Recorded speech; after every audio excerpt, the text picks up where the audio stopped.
The winner of this game moves on to the World Series to play the winner of Game 7 tomorrow night in the NLCS between the Houston Astros and the St. Louis Cardinals. Take a look at the Boston lineup. It's a little different tonight with Damon up at the top, Bellhorn back in the 2 spot, Manny Ramirez in left, David Ortiz the DH, Varitek is batting 5th, Nixon, Millar, Miller, and Cabrera.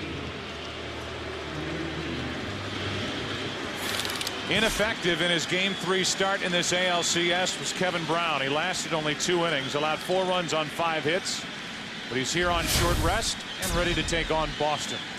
And the Red Sox batted around in the 2nd inning against Kevin Brown at Fenway Park.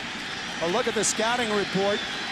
He throws from all different arm slots, his danger zone, and he proved it in Game 3. Down and in to left-handed batters. He's going to have to stay away from that area in this game tonight. Johnny Damon first up.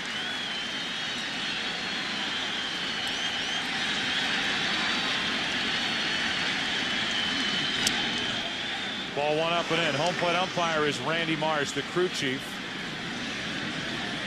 We all thought the umpires handled a couple of difficult situations brilliantly last night. The men in black. A 1-1 count.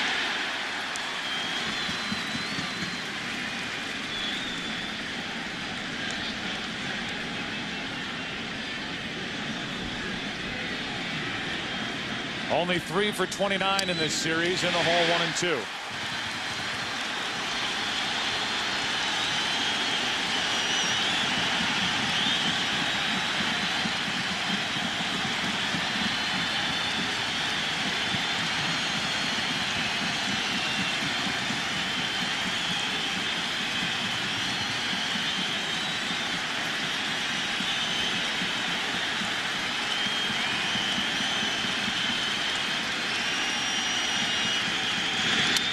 Damon stays alive.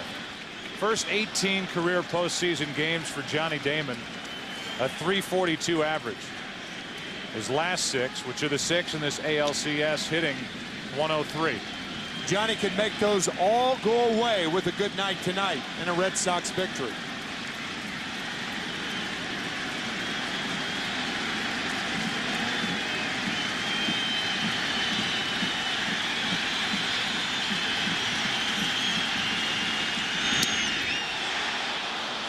Two and 2.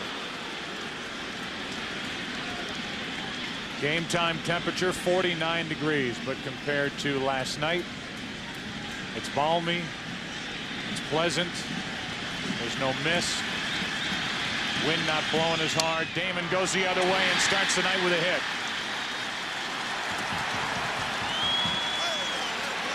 That's what Damon does best. With 2 strikes, he goes the other way. He did that once last night. He led the major leagues with 90 2-strike hits this year. Baseball fans, grab a cold, fresh Budweiser. It's game time. Number 2 hitter is Mark Bellhorn, who popped a 3-run home run in last night's game. Came in a 4-run 4th. The only scoring done by the Red Sox, but it was good enough thanks to him. Kurt Schilling, Bronson Arroyo, and Keith Folt. That's why we're all here tonight.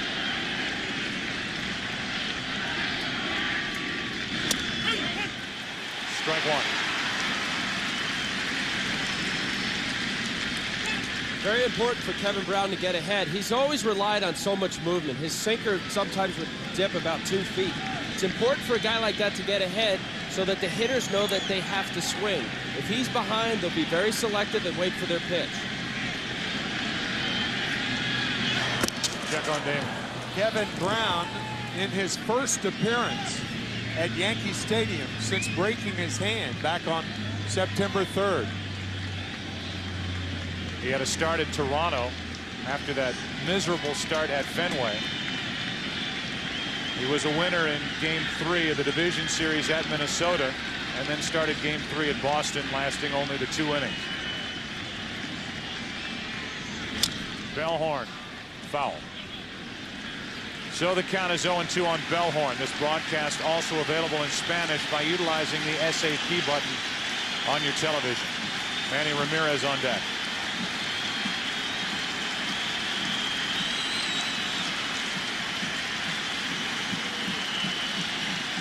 We mentioned this in game 3 and 4 with Damon on at first base. Mark Bellhorn, the most unusual number 2 spot hitter in baseball, because he led the majors in strikeouts with 177.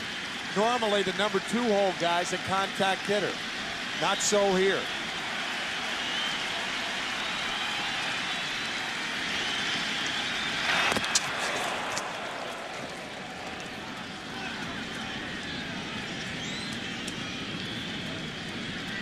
Mark Bellhorn, a 160 career hitter here at Yankee Stadium with 2 home runs. One of those 2 coming last night.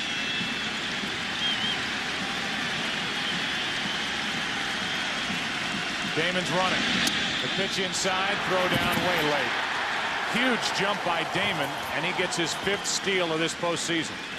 Huge jump, and Posada had no chance because the ball almost hit Mark Bellhorn, and Posada had to throw the ball over Bellhorn. So he had no clear passage to throw Damon out.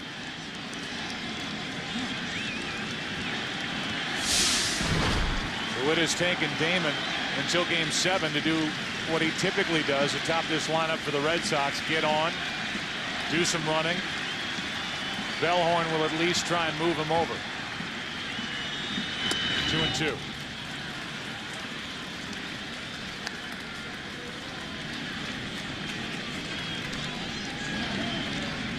Red Sox have done some running in this series, but Terry Francona's team doesn't like to run a ton, and they don't like to bunt. No running, no bunting. They like to hack.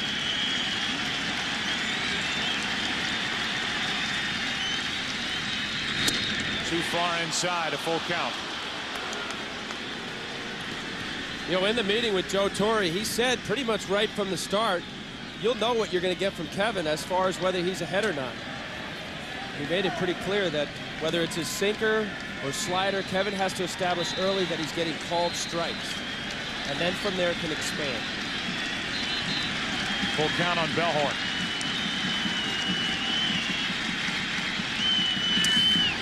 One out.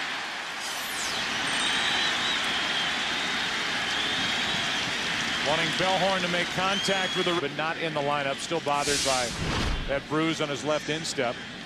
And with Posada catching, he corralled that pitch down and in on the strikeout. Well, and the number 2 hole rears its ugly head early as Bellhorn fails to move Damon along. And that's, again, one of the problems batting in the 2 hole when you strike out a lot. Ramirez, no RBIs in this series, but seldom as he has this type of opportunity. He's got Damon at second, 1 out. You're looking at a guy who drove in 130 runs during the regular season and 7 in the division series against the Angels.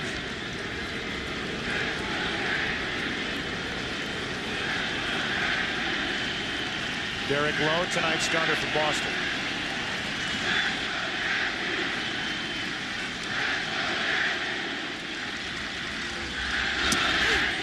One ball, 1 strike.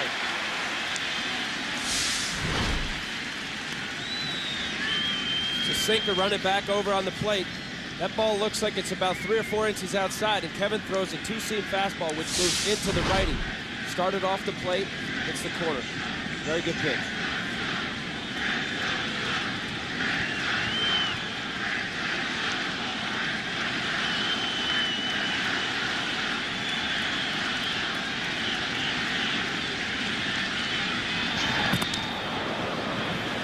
Trying to keep Damon close at second, and Brown ended up throwing to Cairo, who was basically in his position, not on the bag. One problem with that, with Cairo so close to second base, it opens up the right side.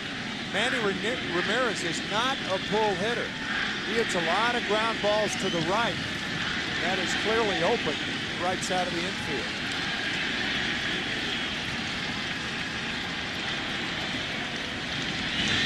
Ramirez grounds it under the glove of Jeter. Damon is coming to the plate. The throw by Matsui. Cut off. Jeter's throw. Got it.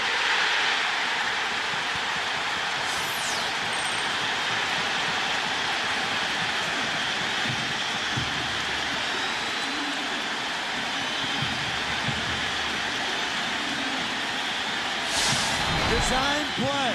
Matsui throws it immediately to Jeter because he saw Damon hesitate at second base. And that hesitation cost Damon and the Red Sox a run. Terrific play by Derek Jeter on the relay. Matsui gets it to him immediately. You will not see that type of relay more than 3 or 4 times. Watch the delay right there. Once he does that, you've got to hold him at third base. Ball's hit too hard.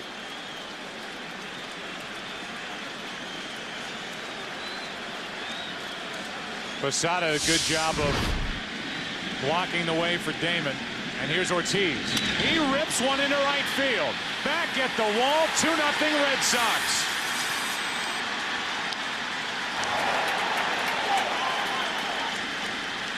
You talk about picking up your ball club after losing a runner at the plate. Ortiz has done that all year, all October, and he goes deep to put Boston out in front.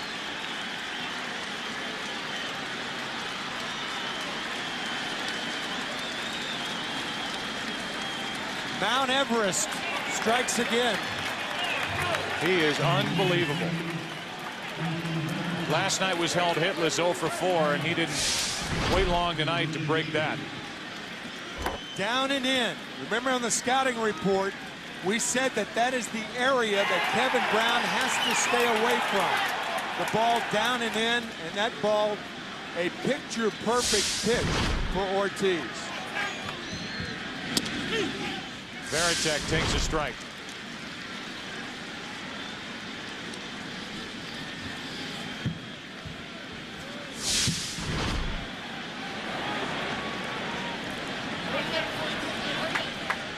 That for Ortiz, his 4th home run of this postseason, his 3rd of this series.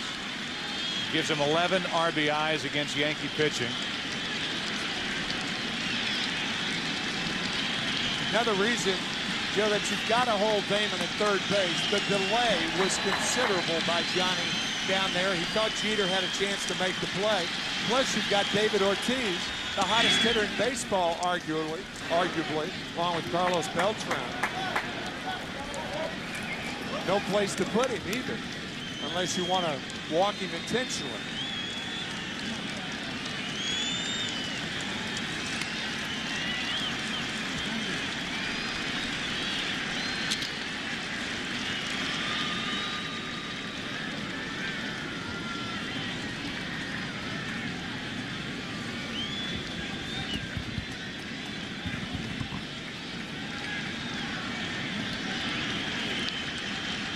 The 1-ball, 2-strike pitch, Varitek.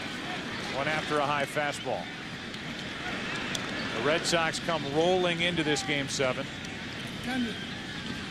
After winning the last 3, Ortiz won game 4 with a home run, won game 5 with a base hit in the 14th inning into center.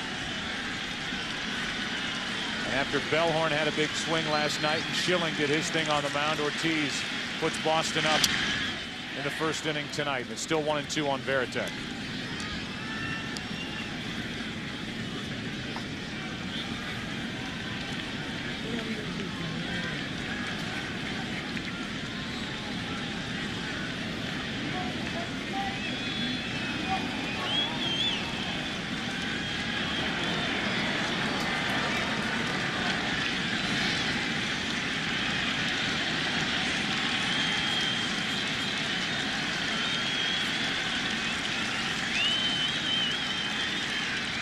Varitek hits it foul.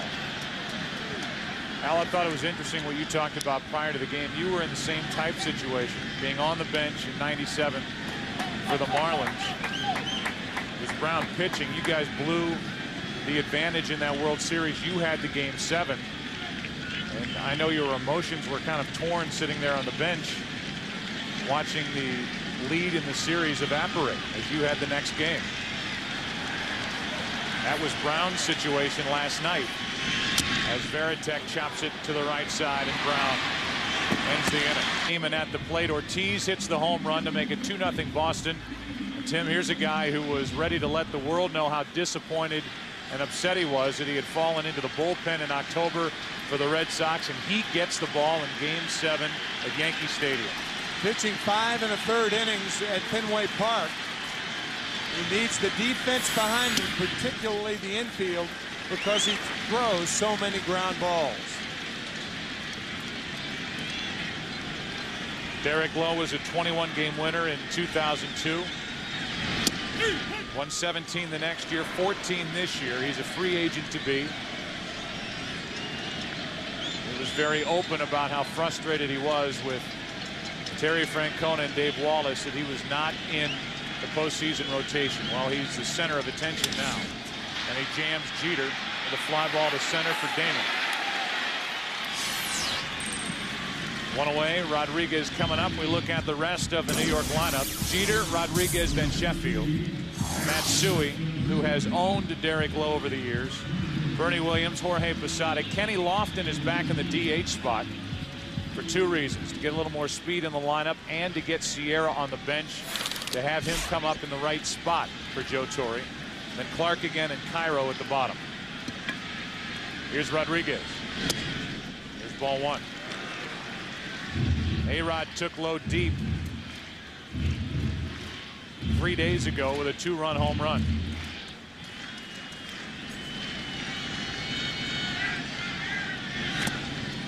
One ball, 1 strike.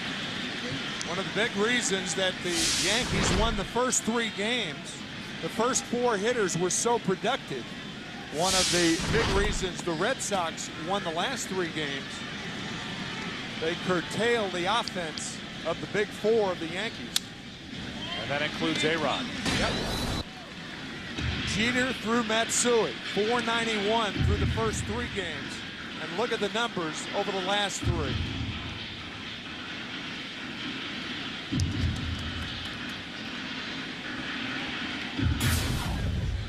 Rodriguez now, Sheffield on deck.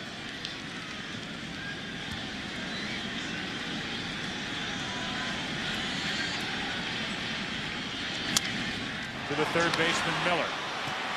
Throws on the run, 2 out. Take a look at how Boston on the mound. 2 out. Here's Sheffield. What a grueling job for both catchers on both teams during this series. Posada and Varitek have caught a total of 25 hours and 36 minutes over the last 8+ days. 6 games. With 2 out, nobody on. A strike hits the inside corner to Sheffield. We came into last night's game thinking if there was going to be a Game 7, Wakefield would get the start for the Red Sox. Boston did not have to use Derek Lowe last night in relief. Here he is starting Game 7. But Wakefield is out in the bullpen if needed. 1 ball, 1 strike. Terry Francona believes Derek Lowe can go deeper into the game than Tim Wakefield can at this point because of all the work. 1 and 2. Yeah, Wakefield has thrown 108 pitches over the last 3 days, and he's 40 years old. Good breaking ball from Lowe. That was Lowe.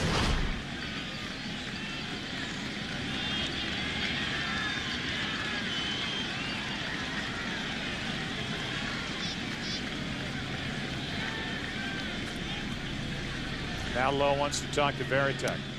Varitek says, forget it. Just figure it out yourself. I'm tired. Tim just said I've caught more than 25 hours. 25 hours and 36 minutes. He called Varitek out, and then Varitek didn't go. I've been out there enough. Sorry. Here's a 1-2.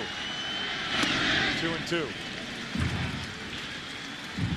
Well, Lowe coming back with 3 days rest. Very similar to Brown in that he's a sinker ball pitcher, primarily relying on movement in on the right-hander. And in many instances, they think of sinker ball pitchers with less rest, they have more movement, can be more effective. is 2-2. Sheffield takes it in the dirt. On deck is Matsui.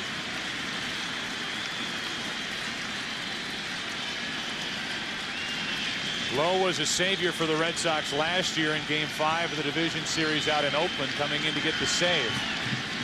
He's the former Red Sox closer.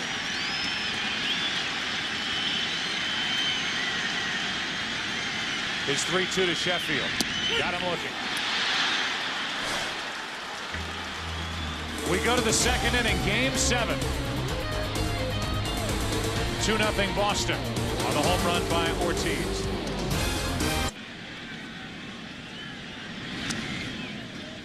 First pitch down and in to Trot Nixon, ball 1. 2-0 Red Sox. It's been 243 days for the Red Sox since pitchers and catchers reported to spring training. 200 games.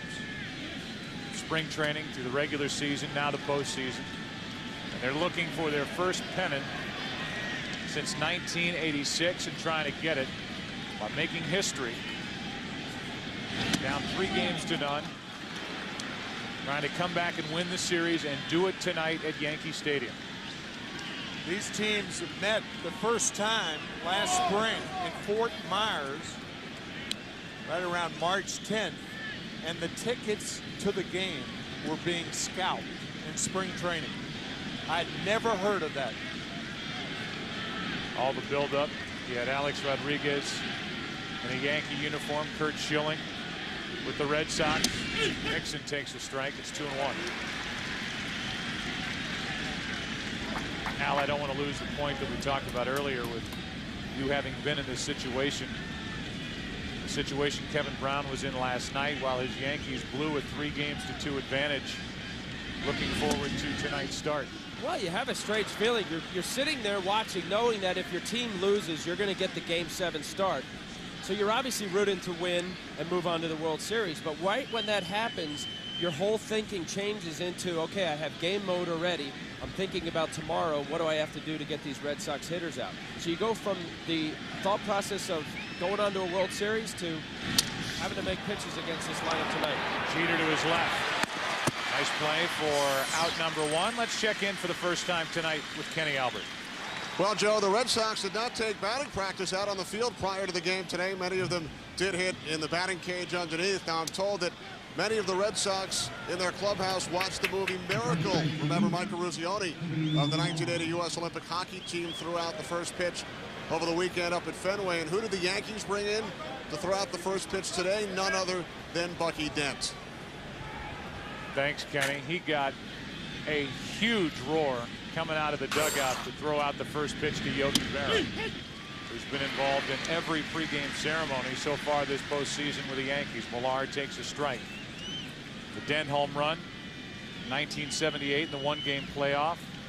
Mike Torres, and then Dent was the World Series MVP in 1978 when the Yankees played the Dodgers. 1 ball, 1 strike. Miller on deck. By the way, one other note. Today would have been Mickey Mantle's 73rd birthday. Here's a 1-1. Millar with a base hit into center. Kevin Millar last night had 2 hits. And he's on with 1 out here in the second in Game 7. Kevin, with that open stance, it's tough for him to reach a ball on the outside corner. And that can be a bad sign, a bad early sign for a pitcher. When a hitter like that, who has a tough time with a pitch like that, hits a ball hard up the middle. Where does Brown go to get hitters out? Well, Kevin Millar this year is 129 on curveballs. He has a difficult time right-hander on right-hander with some depth breaking ball, something that starts on the plate and down and away. And with Kevin Brown's sinking fastball, if you saw that replay, he was trying to go outside corner and it leaked a little bit on the outer half. Now it's Bill Miller. 6 for 26, only 1 RBI this postseason. 6 hits in this series. Takes low.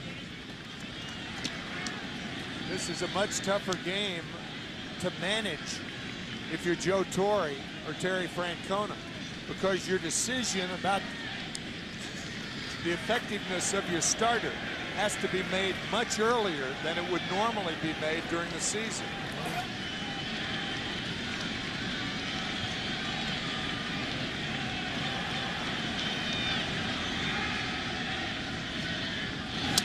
That's too far inside 2-0, and it's worth pointing out again that the Yankees have Vasquez out there, El Duque out there, Messina is available tonight.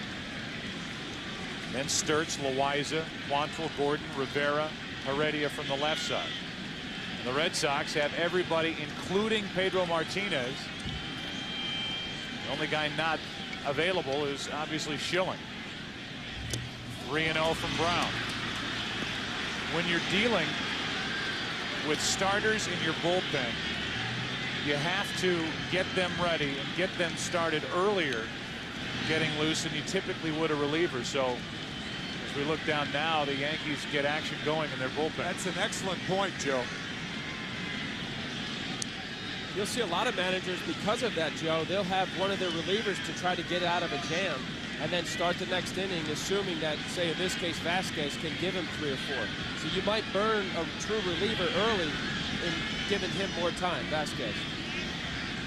Here's a 3-0 to Miller.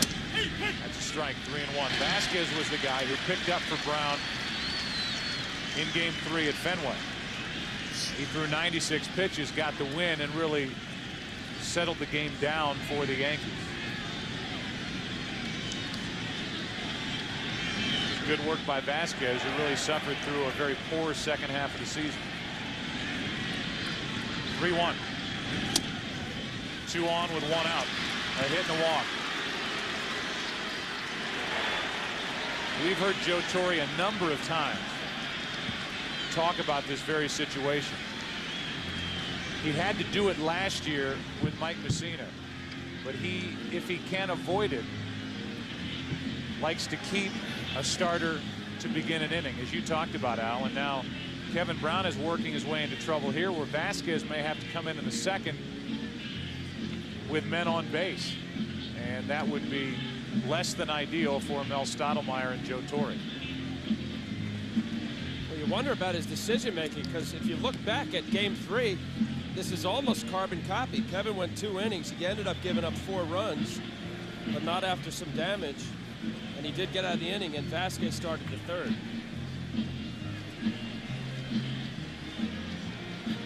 It's 2 on 1 out here, and a hot hitter, and the number 9 hitter for the Red Sox, Orlando Cabrera, digs his way in. Well, that little trip to the mound by Mel Stottlemyre bought time for Vasquez, and that was the only reason that Stottlemyre went out there. Kevin Brown started this season 5-0, went on the disabled list with a bad back and that intestinal parasite.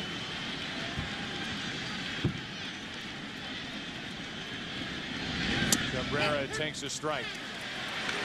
Then when he got off the disabled list, he made 7 starts until he broke his hand punching a wall in the clubhouse on September 3rd after a loss to Baltimore. He had pins inserted in that left hand. He came back on the 26th of September to start a game at Boston and lasted only 2/3 of an inning. 1 ball, 1 strike, and right now Kevin Brown is pitching to stay in this game.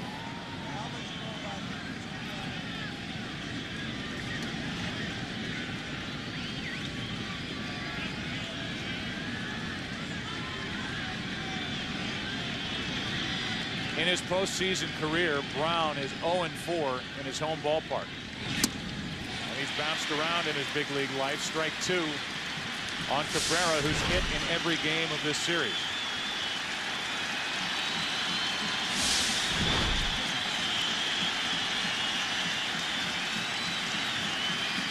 The Yankees have had a lot of success with Cabrera when they've gotten him out on breaking balls out of a strike zone away. It's a good time for that pitch right now.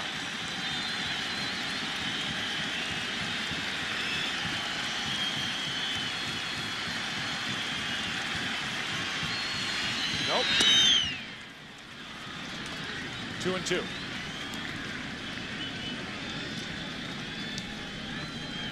A Of all the guys we've seen come to the plate for the Red Sox, Al, I know you've questioned the pitch selection the Yankees have used with Cabrera more than any other hitter. Well, maybe it's just because I faced him enough. I've seen him turn on as good a fastball as anybody can throw in Major League Baseball. And there were a couple instances, especially when the Yankee pitchers were ahead, where they tried to sneak a fastball by. Now it's full. This past year, his fastball numbers were batted .293, off speed .213. These are statistics that every pitching coach has. You go over a scouting report, you talk about it with your catcher. Numbers don't lie. He's batting nearly 300 on fastballs, .213 on off speed, particularly the bigger break with less velocity, more of the curveball break than his slider. You go with it. 3 balls, 2 strikes.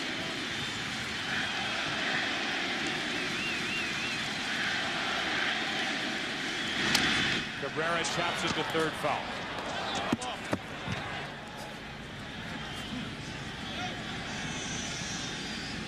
Not only is Kevin Brown pitching on just 3 days rest, but his backup, Vasquez, is doing the same. Again, 96 pitches in Game 3 at Fenway. I think the downside of sending the runners really remote right here. It's 3-2. I mean, most managers in baseball would send the runners right here. I mean, you have a contact hitter up, you have a pitcher that's struggling, you have a 2-run lead, take more chances. I think if you don't send them, you're playing too conservatively.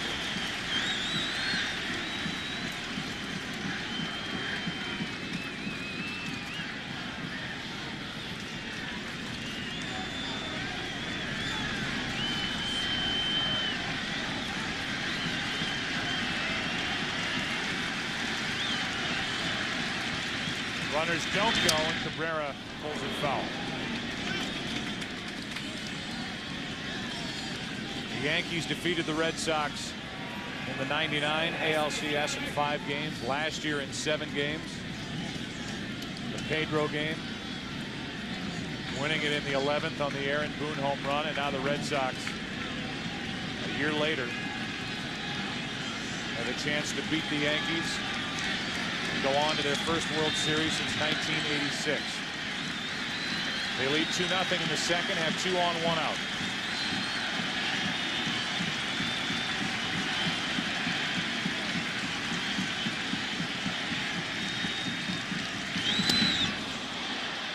That'll load the bases. So now with the bases loaded, 1 out, and Damon coming up, that's going to be it for Brown. A nightmare start for Brown and the Yankees here in Game 7. New York has to go to Javier Vasquez out of the bullpen in the second.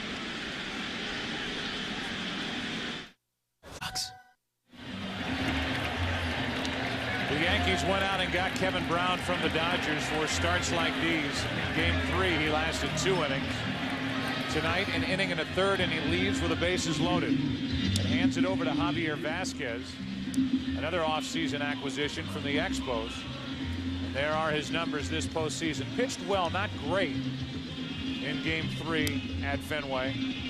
But here's a guy who has been a starter his entire big league career, getting another chance out of the bullpen and coming in already with his team down 2-0. Bases loaded, only 1 out, facing the top of the lineup for the Red Sox.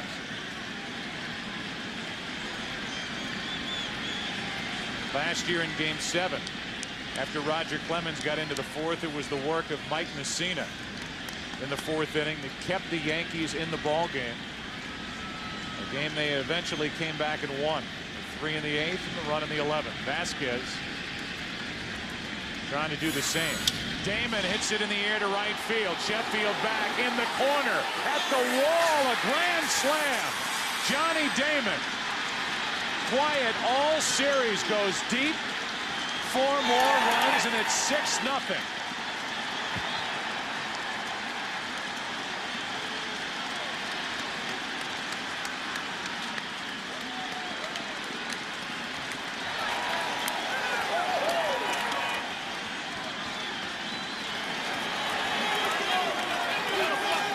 for 29 in this series coming in to his first at bat.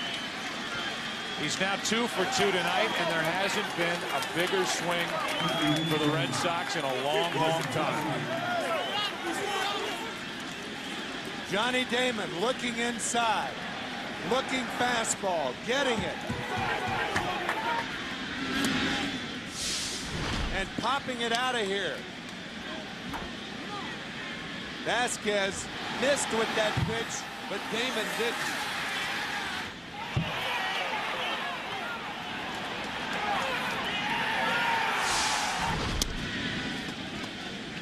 It's 6-0 Boston in the second.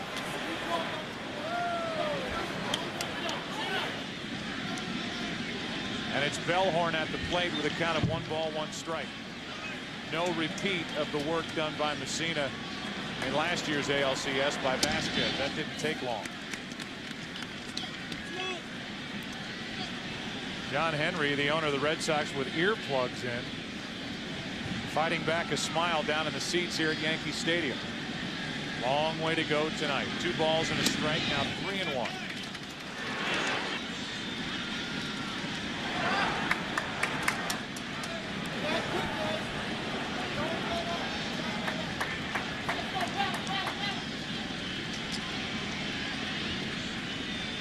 With 1 out, a walk. So Vasquez has come in, given up a grand slam, now a walk, and the batter will be Manny Ramirez. And again, Joe, your point about a starter normally warming up as a reliever, coming in to an inning with the bases loaded, no less, to pitch to a contact hitter. And did Damon ever deliver immediately?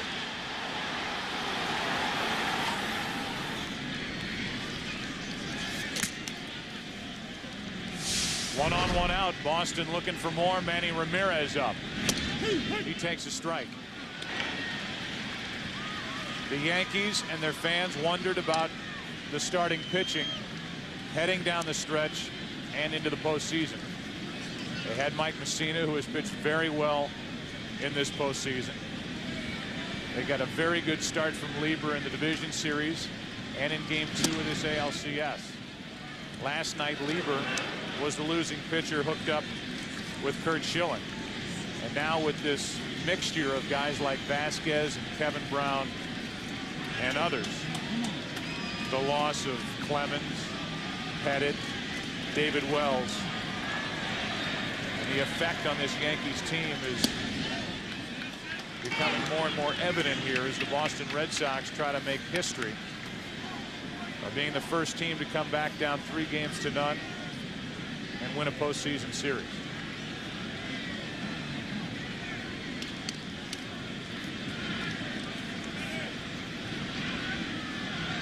One on, one out, 2 balls and a strike. There were holes on this Yankee team all season, but for the most part, they were able to slug their way through and win the division with 101 victories on the year. The Boston Red Sox pitching, in particular the bullpen, the last 3 games, has done the job. The Red Sox bats are coming alive. 3 balls, 2 strikes on Ramirez. And the irony of that was the Boston bullpen has done the job over the last 3 days after being pummeled in game 3, 19-8. And the Yankees had 19 runs and 22 hits. Since that day and that night, it has been all Boston. Runner at first, 1 out. Bellhorn is going. Ramirez fouls it.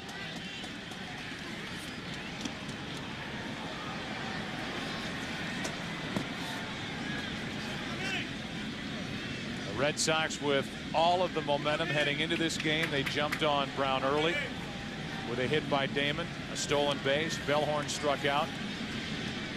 Ramirez a base hit. Damon was thrown out at the plate, but Ortiz popped a 2-run homer. And now here in the second, the Red Sox are already into the Yankee bullpen, and Damon has a grand slam.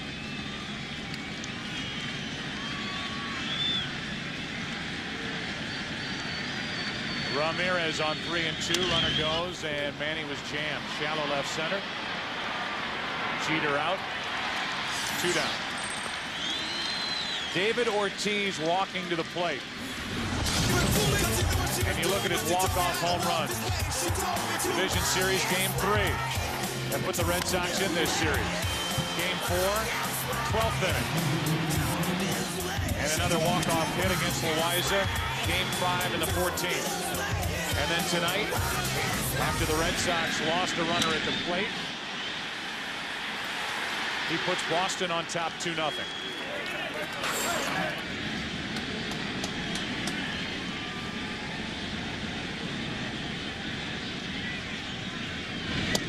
Ball 1 up and away.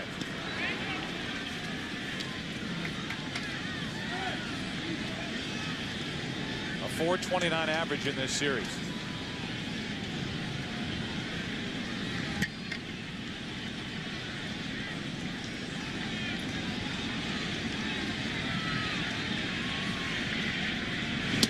Ortiz out in front of it. 1 ball, 1 strike. Vasquez trying to give Ortiz some different look. Good changeup in the right spot.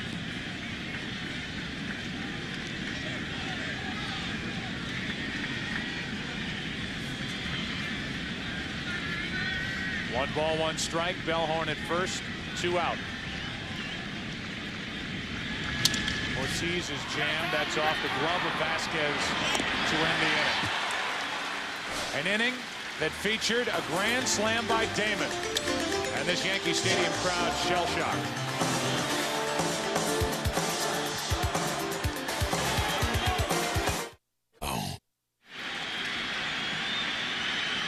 Hideki Matsui first up for the Yankees.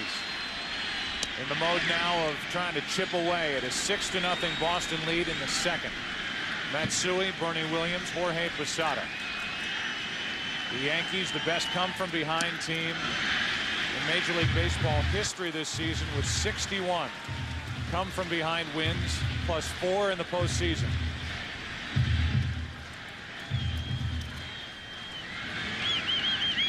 How will Derek Lowe pitch with a 6-run lead? Bellhorn to his right, gloves and throws, 1 out. Keep talking about the Red Sox making history. And the numbers. 25 times it's happened in Major League Baseball. The team has failed to come from behind to win the series. The NBA 73 times, and in the NHL 2 times compared to the 138 opportunities when that team failed to win. And as you mentioned last night, no team has ever forced a Game 7 being down 3-0. And here the Red Sox are up by 6 in the bottom of the second. There's not one fan of the Red Sox in New England or anywhere else comfortable with a 6-0 lead in the second inning at Yankee Stadium in Game 7. To his left, Cabrera. They had Williams played perfectly. 2 out. Let's go down to Kenny Albert. Well, Joe, 1975, a magical year at Fenway Park. It was also the last time a team in any pro sport came back to win a series after losing the first 3 games. The New York Islanders did it against Pittsburgh. The final score in Game 7, 1-0. The winning goal scored by a former Boston Bruin, Eddie Westfall. Thanks, Ed. Thanks, Kenny. Eddie Westfall. And I knew Kenny would get a hockey note in there at some point. Absolutely. With 2 out and nobody on, here's Jorge Posada. 7 hits in this series.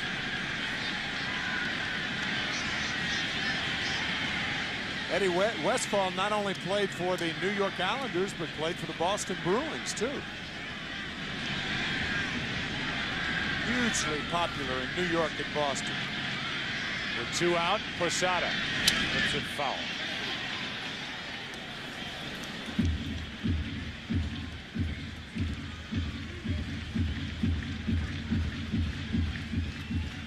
The Yankees have never lost in LCS. since the format was expanded to 7 games in 1985. Joe Torre and the Yankees, since Joe got here in '96, are 6-0. And it's hard to believe we showed you this note last night. This is the 6th time in Yankee history that they've hosted a Game 7. I should look at Varitek and Lowe. The simplest of exchanges. Missing. The Yankees at home hosting Game 7 are 2-3 in their history as the count goes to 1-2 on Posada. Last win was last year.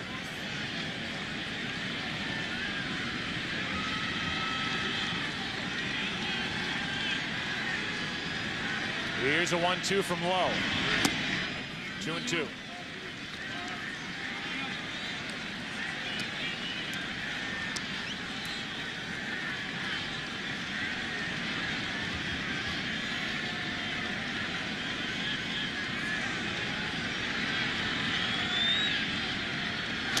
Now it's full.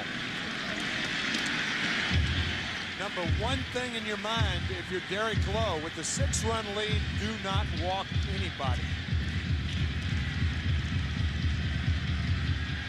Kenny Lofton, the DH, is next.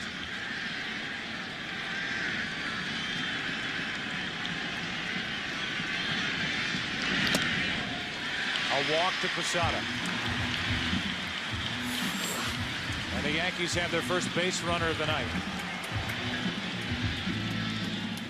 Just a reminder up at the top of your screen, NLCS Game 7, Houston at St. Louis, 8 Eastern, Roger Clemens against Jeff Suppan. Each closer in Game 6 tonight went 3 innings. And Game 6 was won on a home run by Jim Edmonds.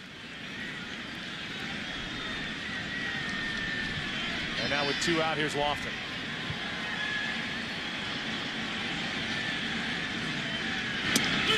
Joe Torre starting Kenny Lofton as much for what Kenny can do in the starting lineup, with an eye on what Ruben Sierra can do coming off the bench in the right spot. Lofton, a swinging bunt. Varitek inning over.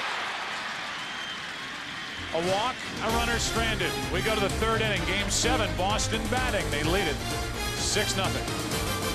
R for the Red Sox. Up 6-0.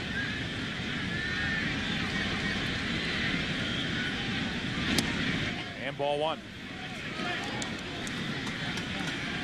At one point, the Boston Red Sox were 10.5 games back, chasing the Yankees. They got as close as 2.5 games out, finished 3 out. In this series alone, they've stared down these Yankees and the Yankee bullpen, and in particular Mariano Rivera. They have not been intimidated. They've come up with enough to force Rivera into back-to-back blown saves. The relief pitching has been good to get them deep into extra inning games with chances to get it, I guess, to Ortiz so he could win the game. And that barely misses. Tight strike zone from Randy Marsh tonight. 3 balls and a strike.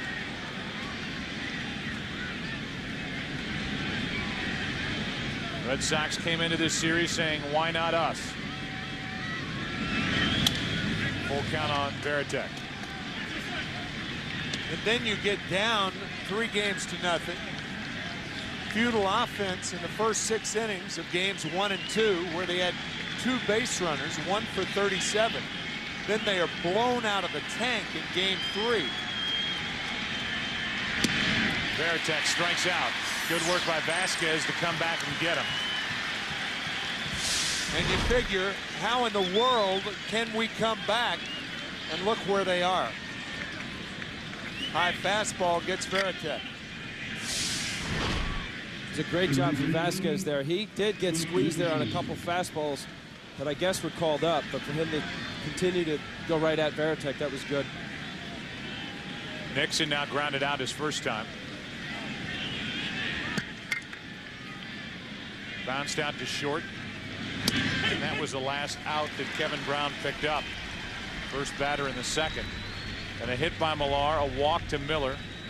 Cabrera reached, and then after the pitching change, Damon hit the grand slam. Here's an 0-1. Ball and a strike.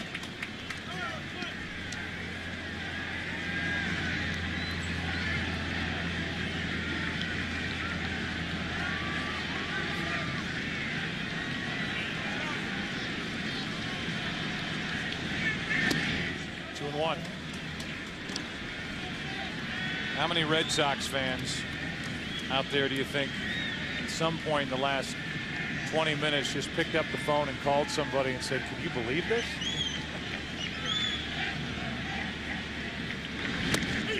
On the inside corner, 2-2. A lot. Might be happening right now. From Connecticut to Maine.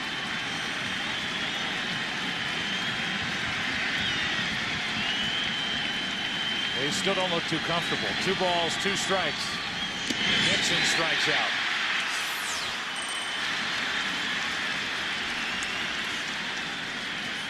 Second strikeout for Vasquez. He gets him back to back. Similar pitches. High fastballs.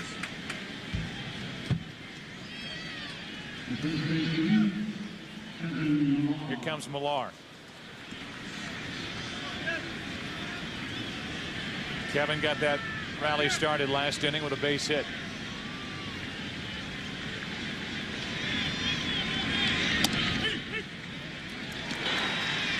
Strike 1 to him. Millar with the whole cowboy up thing last year. This year, he and his mates calling themselves the idiots. The way they play baseball. And as Terry Francona said, sometimes we have an extra cutoff guy unintentionally. Sometimes we throw to the wrong base. But our guys love to play. We've got the hair and beards and all the other stuff. But the bottom line is they love to play this game, and it has shown through from game 4 on.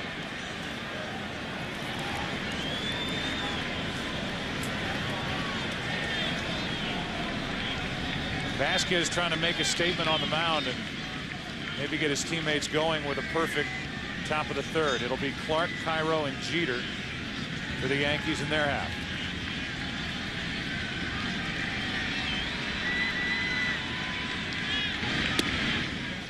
Three balls and a strike.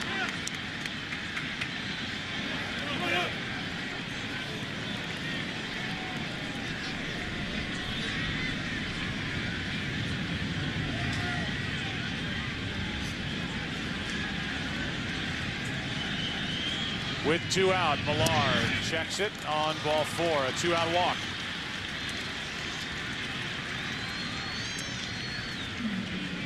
So with 1 on, 2 out, Bill Miller will be the hitter. You can play Hit the Pros presented by the all-new GMC Canyon and face real pitches from today's best hurlers. Log on to foxsports.com on MSN, keyword games. GMC, we are professional grade. Here's Bill Miller.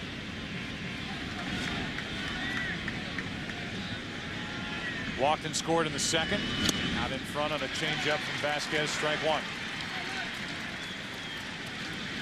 Good pitch by Vasquez. This is a difficult assignment. When the score is out of whack, pitchers have a tendency to just pound the zone. They'll throw a lot of fastballs, get into the count. You see here is an 0-0 changeup. In the previous at bat, he threw curveball, 3-1 changeup to Millar. Vasquez has to continue to pitch. That's too far inside, 1-1. Pitch like a starter instead of a reliever. And pitch, I would imagine, like the score is closer than it is, which is 6-0 Boston. Clark holds against Millar.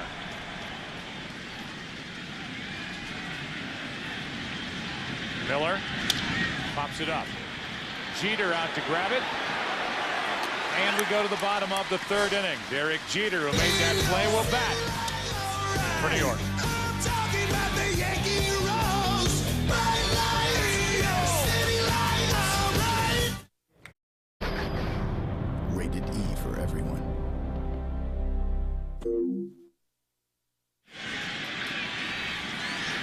Tony Clark will lead it off. Goes after the first pitch and pops it up. Manny Ramirez finds it. 1 pitch, 1 out. Derek Lowe, no problem so far. No hits so far. Walked Posada last inning with 2 out. Here comes Miguel Cairo. In Game 4 of the 1996 World Series, Joe Torre and the Yankees found themselves trailing 2-1 in the series and 6-0 against the Atlanta Braves. And when the Yankees came in the 6th inning, Torre said, let's cut it in half. And they scored 3 runs. And the shot of that, as Cairo is hit by a pitch. That was the guy who, after they cut it in half, evened it up. Yep.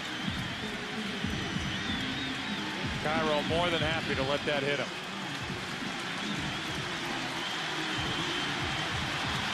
Here comes Jeter, and these Yankee fans want it right now. Some life here at Yankee Stadium. Yeah, they need something dramatic to happen right now.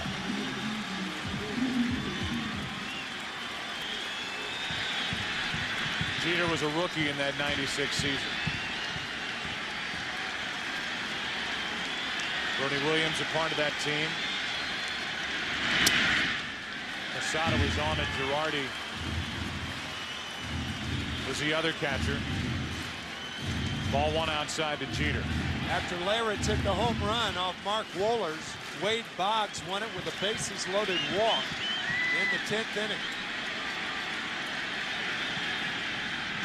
Jeter rips it foul. Third base umpire Jim Joyce was busy getting out of the way of it. Called this ball foul. And it was barely. Again, all it has to do is go over the bag. But how good of a look at that ball could Joyce have had leaping out of the way? Yeah, if it hits any part of the line, it's a fair ball. That ball had to miss by 1 inch or 2.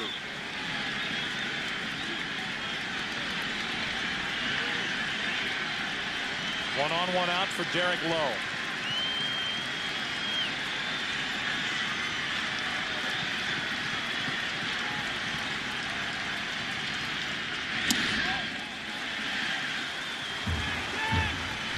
Boston Red Sox came into this game not knowing what to expect from Lowe. Pitching on 3 days rest. He's about to encounter the meat of this Yankee lineup.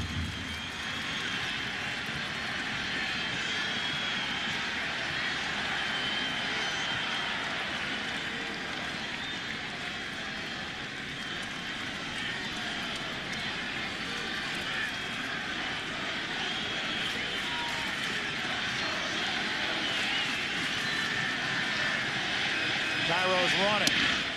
Throw down by Varitek. No chance.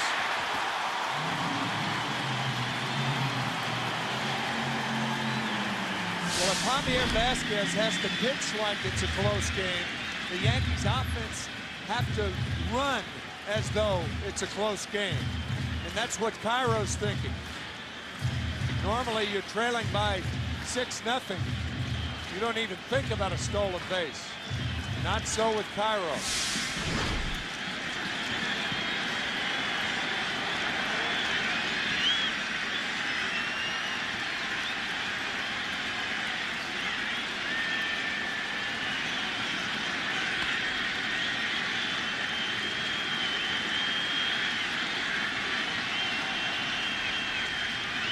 Jeter, base hit. Cairo coming to the plate. Ramirez kicks it in left. And it's 6-1.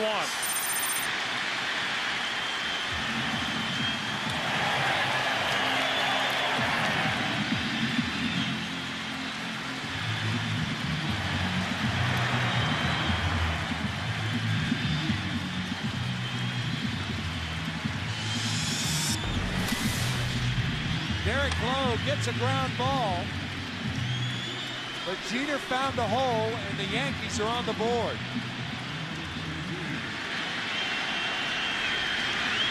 Cairo scoring easily once Ramirez bobbles the ball. Jeter being 5 runs down, having the Yankees 5 runs down, had to hold it first. The Yankee captain cheering on New York as Rodriguez takes the ball.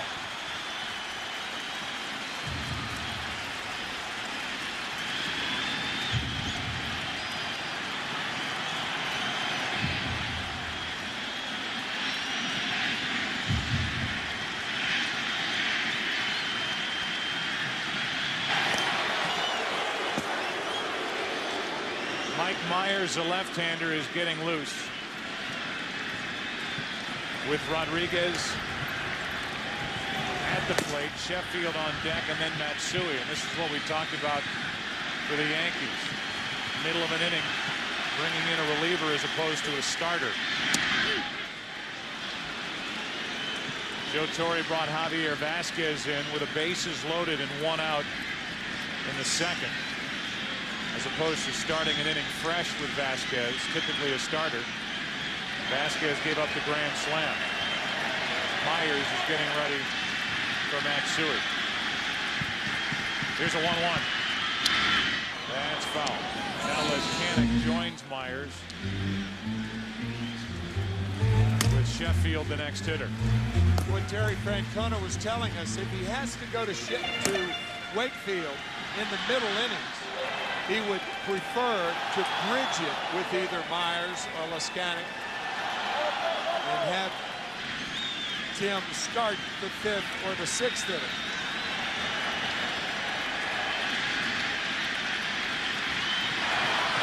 The RBI hit by Jeter is the first Yankee hit of the night.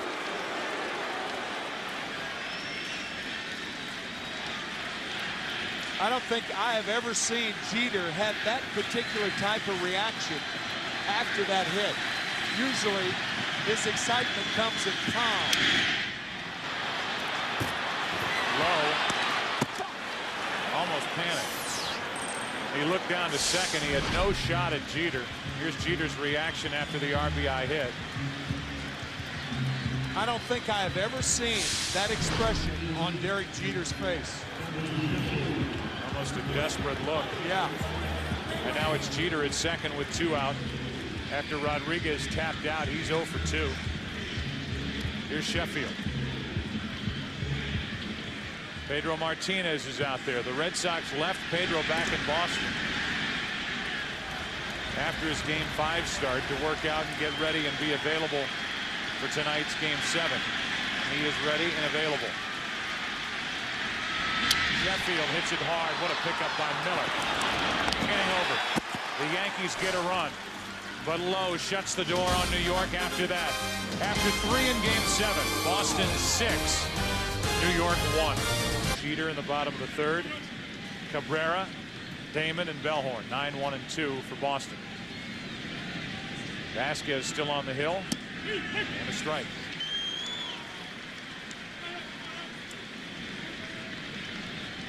See that Vasquez has settled down into this game after coming out of the bullpen with that bases loaded situation.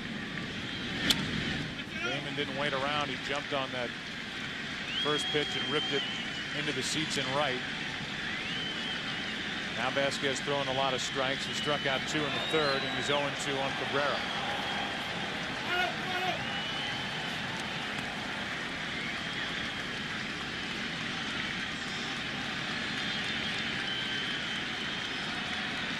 Leading off, Cabrera takes ball 1.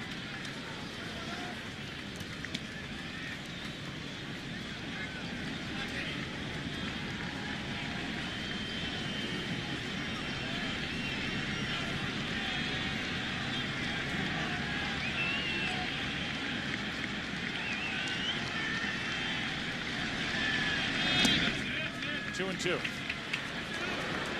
Don Mattingly, the hitting coach now for the Yankees, who talked about that bat, the top of the flagpole in left center field.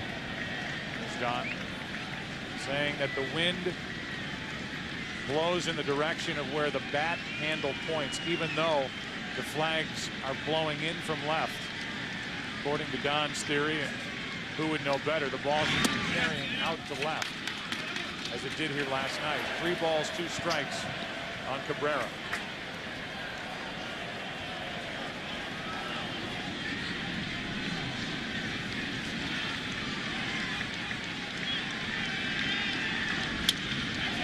That's foul and out of play. Reason for that is there is a horseshoe shape to Yankee Stadium. It's like Shea Stadium in that regard. Both New York stadiums. That is the reason that the flag that's lower near the facade blowing in, and yet the wind above the flag blowing out. So if you get it up, it'll go out. A leadoff walk. Cabrera on base for the 2nd time tonight. What an asset he's been in this ALCS for Boston. And here comes Johnny Damon. Biggest swing of his life. A grand slam in the 2nd. You're going to get home runs hit in this ballpark, but you just cannot walk people before those home runs. The walk and the hit batsman before the Damon home run is a killer. There's another one into right field. Johnny Damon is going off. 3 for 3. 6 runs batted in, and it's an 8-1 Red Sox lead.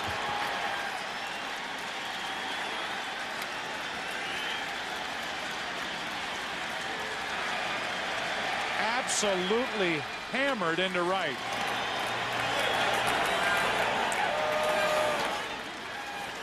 Remember, Joe, we were talking in the 1st inning about how Damon was only 3 for 29. And we said a good game here would erase that. He's doing his best to try to erase what happened in the first 6 games.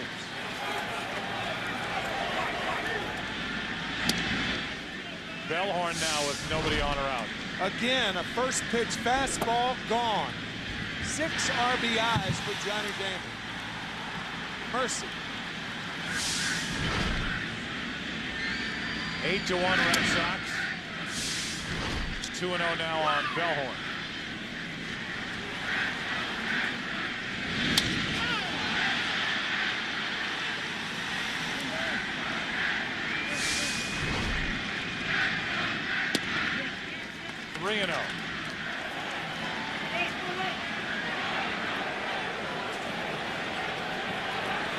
Just when it looked like Vasquez had settled in, he was ahead on the count to Cabrera, lost him, gave up the home run, and now on 4 pitches walks Bellhorn. And this Yankee pitching has collapsed. 4 walks from Vasquez.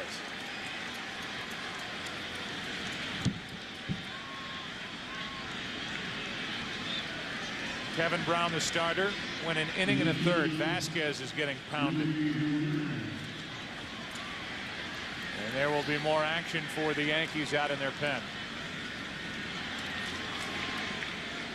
Esteban Loaiza.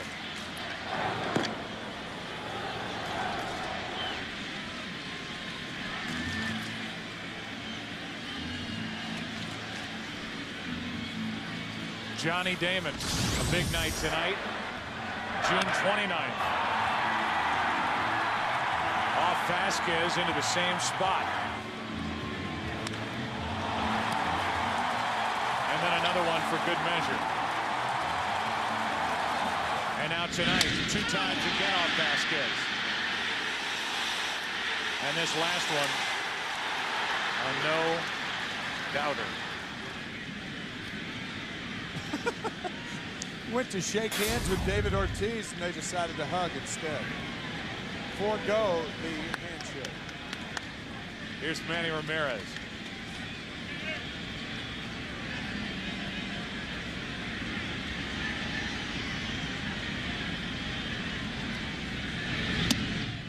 Ball 1. Vasquez can't find the strike zone. Ramirez tonight has singled and scored and popped up. Ortiz got the scoring started back in the first with a 2-run shot.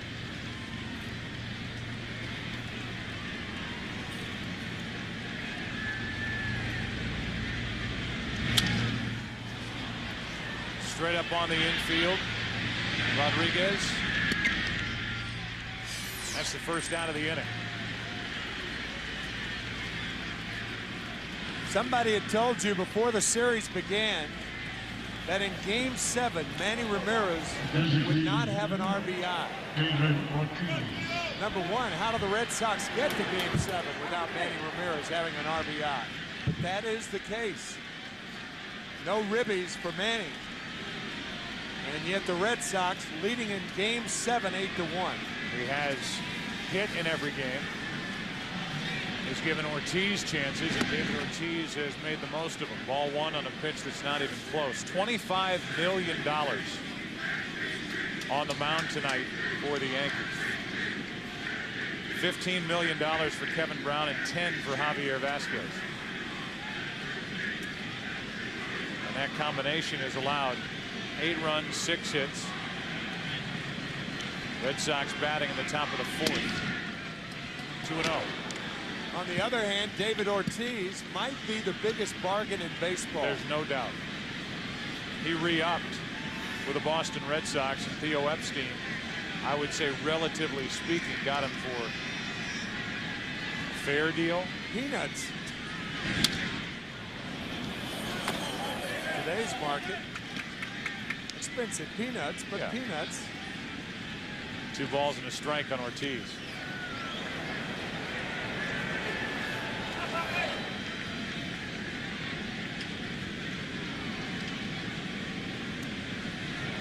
Derek Lowe has done his job as the starter. He's allowed only 1 hit so far, 1 run.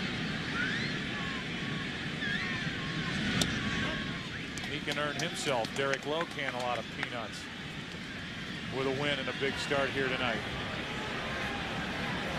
You know, this game is so much about confidence and momentum, and last night clearly what the Red Sox did and the mentality of how the Yankees had to feel driving in here today certainly was not nearly as positive as these Red Sox hitters.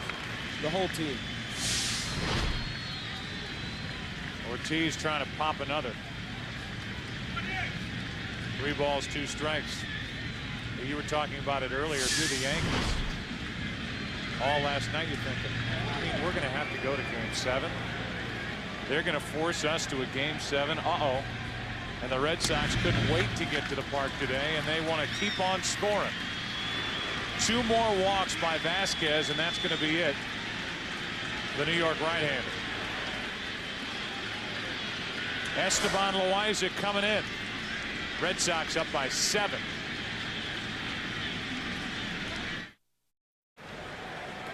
Well, as opposed to Kevin Brown, who when he was relieved in the second grabbed his stuff and left the bench, Javier Vasquez is going to sit and watch and hope that his teammate Esteban Loaiza can prevent further damage. It's 8-1, the Red Sox out in front, top of the 4th inning. There are Loaiza's numbers this postseason. Runners on, Bellhorn and Ortiz. 2 of the 5 walks handed out by Vasquez in 2 innings of work. The only 2 hits that Vasquez allowed were the 2 home runs. A grand slam by Damon and a 2-run shot here in the 4th inning by Damon.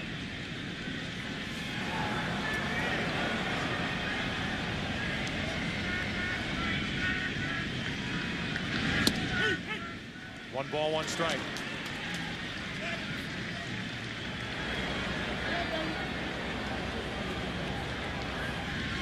Johnny Damon having the night of his life.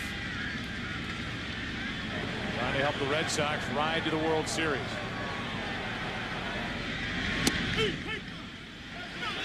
1-2. Just like in hurricanes, you see all the damage on top of the water. But the riptide of big innings are walks. And that's what's killed the Yankees tonight. Walks and Johnny Damon.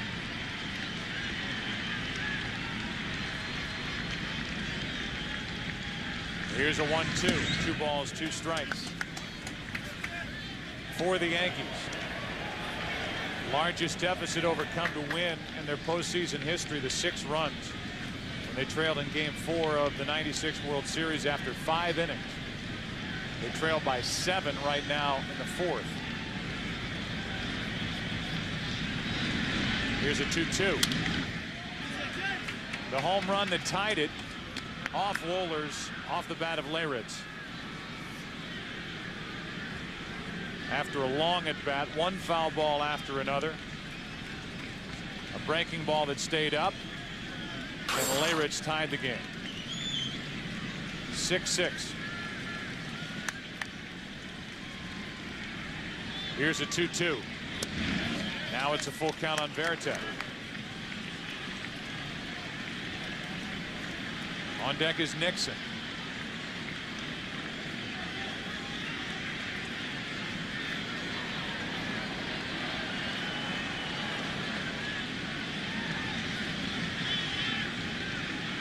Runners not going, and Veritek hits it through Cairo into right. Bellhorn will hold at third, and the bases are loaded.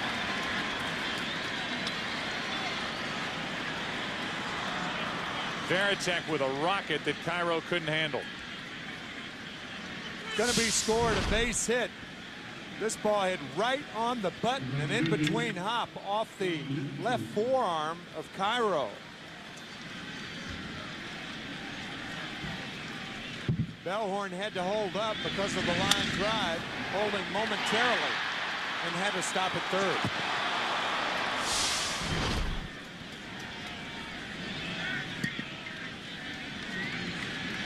They have given Cairo an error. Oh my gosh, on that ball.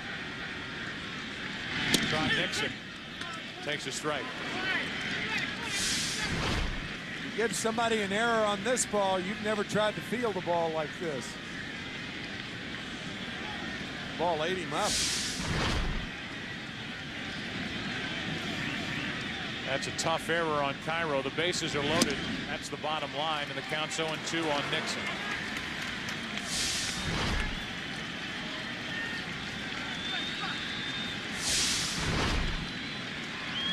Speaking of errors, this Boston team has committed only one error in this ALCS. The Yankees just committed their 5th of this postseason. Nixon checks it on ball 1.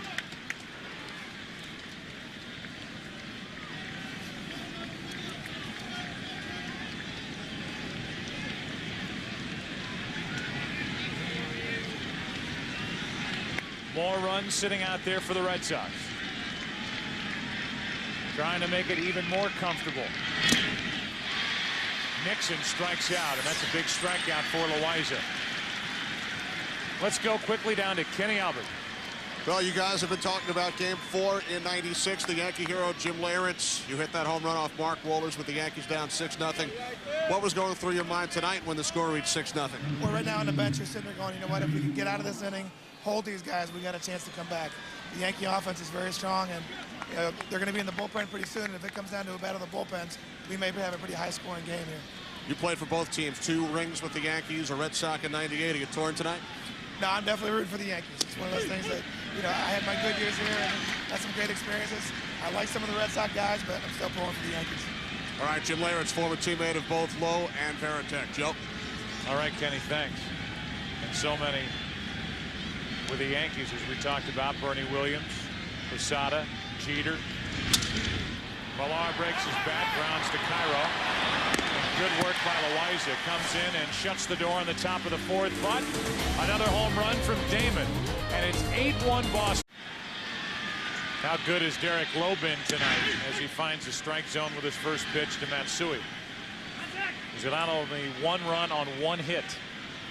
And he and the Red Sox lead by 7. It's 8-1, bottom of the 4th inning. And a little chopper to the right side. Lowe is there for the out. Close at first. Millar left the position, and Derek Lowe was there to cover. Good play by Millar, but a better play by Derek Lowe. He had to reach back for that little toss and find the bag. Nicely done. That's the hardest covering first. When the first baseman is in front of you, literally you saw there, Derek had to turn around and catch it from behind him. Here's Bernie Williams, who tapped out to short his first time. 8-1 Boston, bottom of the 4th inning. And a strike from Lowe.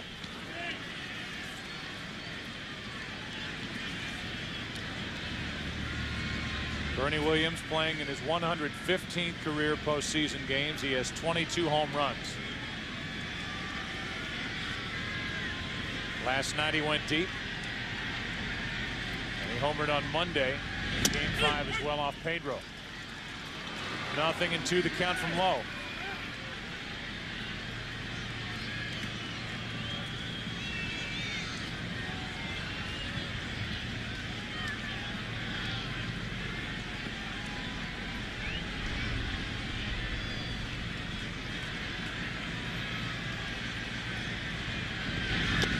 Williams takes ball 1. The Red Sox in this offensive explosion, 8 runs, 6 hits. They're taking this, what was a raucous Yankee Stadium crowd, completely out of the game at this point. Last inning, they got something going. But after giving up the RBI hit to Jeter, Lowe came back to get Rodriguez and Sheffield. And then Boston went out and got 2 more. They lead 8-1. Bernie Williams takes high and away, 2-2.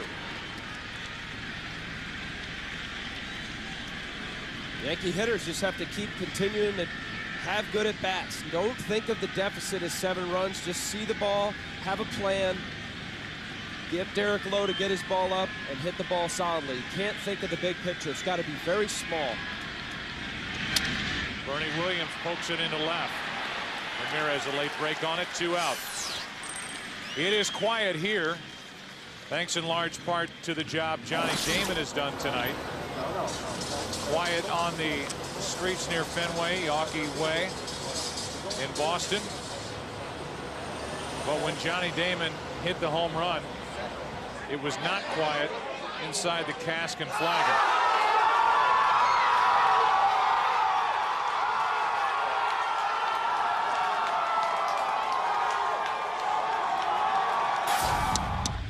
First pitch, a strike from Lowe to Posada.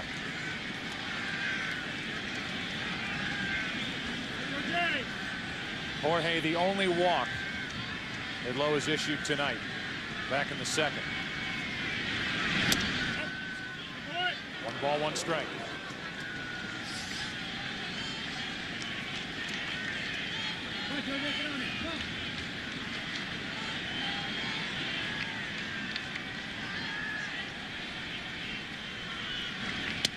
Posada checks it.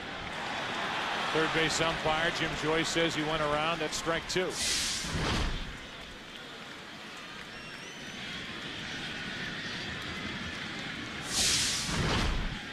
The Red Sox have never won a decisive Game 7 on the road in their postseason history. Posada grounds to Millar. And another perfect inning put on the board by Derek Lowe. He has stepped up huge for the Red Sox tonight. So is Damon. 8-1 into the 5th. First pitch is a strike from Esteban Loaiza to Bill Miller. Miller, Cabrera, and Damon. Miller grounds one through the right side. Clark got no break on that ball whatsoever. Lost his footing momentarily, and Miller is on with a leadoff hit. How about tomorrow, Game 7? We're Game 7 here tonight in the ALCS, Game 7 NLCS. And a thrilling series will conclude tomorrow night in St. Louis. 8 Eastern, 5 Pacific. It all begins with the all-new Dodge Dakota pregame show. And it's a matchup of Roger Clemens against Jeff Suppan.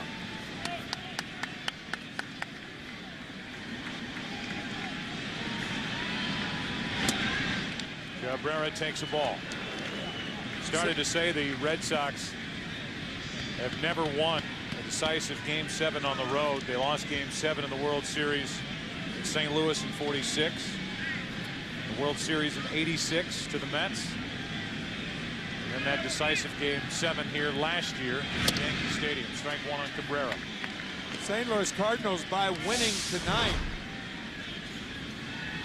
messed up some headlines for Saturday, either in Boston or New York, because Roger Clemens would have been the starter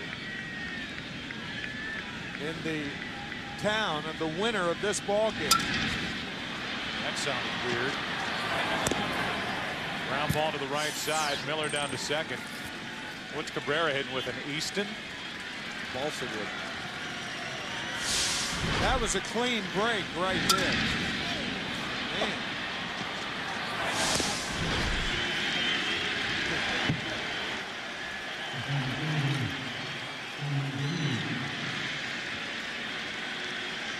Here's Johnny Damon. Damon a demon tonight. Oof. Gets some boos as he steps to the plate. He's been a one-man wrecking crew for the Red Sox. A single, a stolen base thrown out at the plate in the first inning. A grand slam to greet Javier Vasquez in the second. And a two-run home run off Vasquez in the fourth. Has an RBI chance here with a runner at second. Miller, one out.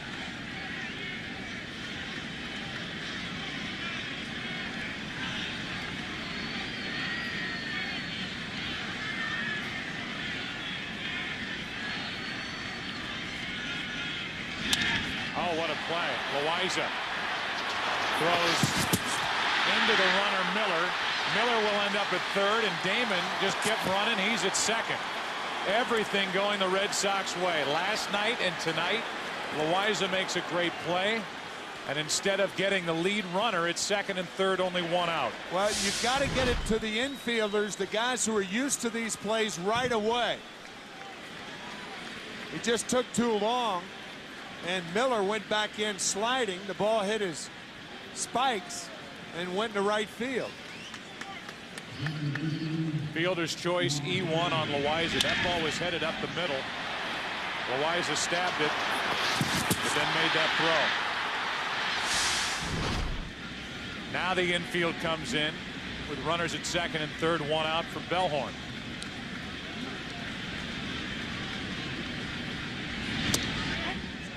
Ball one.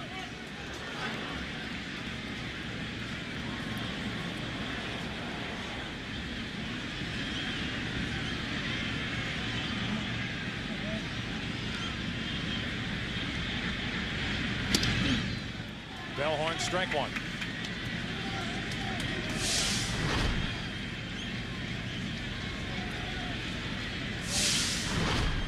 It's already 8-1 Boston. The kind of speed on, a hit could make it 10-1. That's up to Bellhorn. 2-1.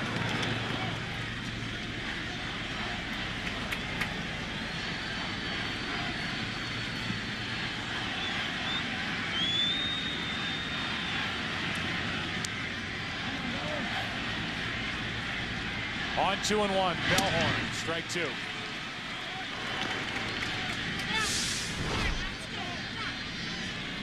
Good cutter inside. And that's what Loaiza is going to go for here, a strikeout.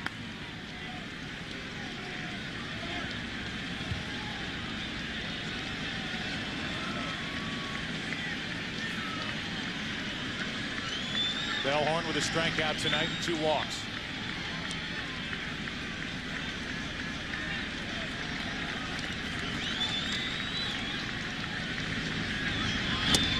Just missed the outside corner, full count.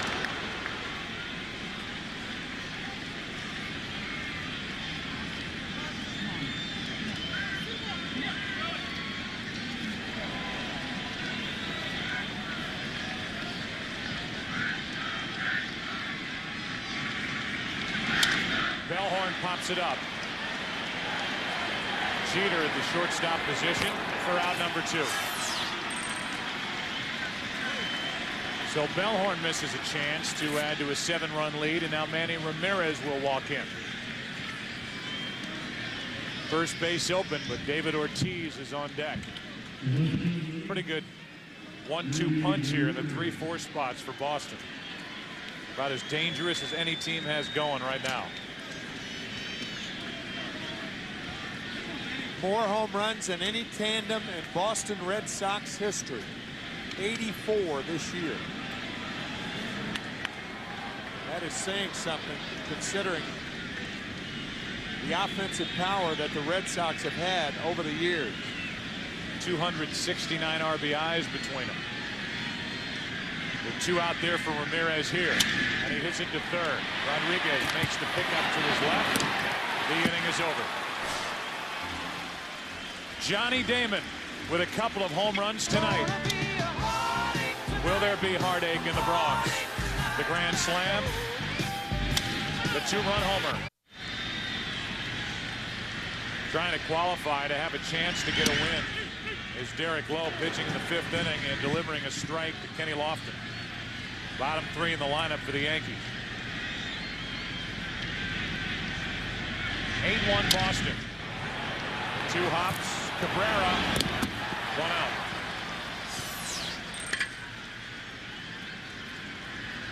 Johnny Damon has had the big night tonight as Tony Clark walks in with the 2 home runs, including a grand slam. It has got to remind Red Sox fans of the night Troy O'Leary had in Game 5 at Cleveland, the decisive Game 5. He hit 2 home runs and had a grand slam.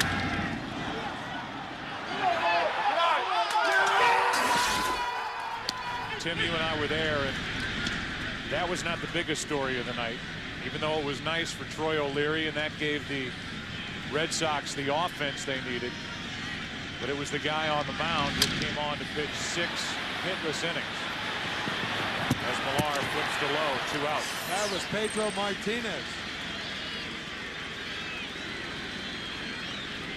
And one of the, from a Red Sox perspective, one of the great things about this big lead is that in all probability, with the lead, you're not going to be seeing Pedro Martinez. And of course, this is the cart before the horse type thing, but Pedro would be the starter on Saturday, and then the Red Sox could come back perhaps with Curt Schilling either Sunday or Tuesday against the Cardinals or the Houston Astros. Long way to go, I know, in this game, but certainly a point worth consideration. Cairo was hit by a pitch his last time up, stole a base, and has scored the only run of the night for New York.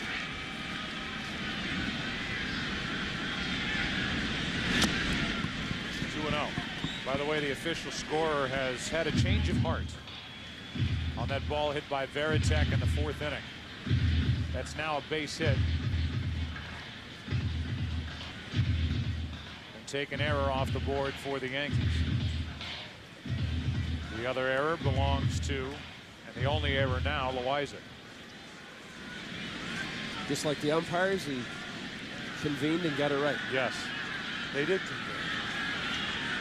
Here's a 2-0. 2 out, nobody on. Ball 3 with Jeter on deck.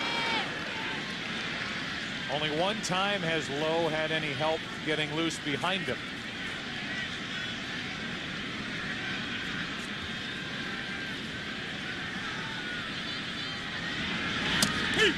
Three and 1.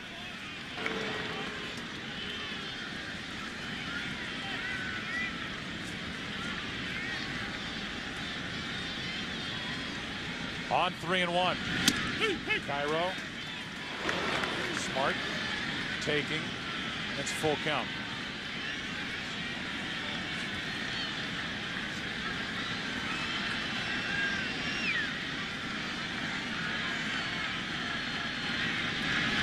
Cairo strikes out, and Derek Lowe is through 5 innings.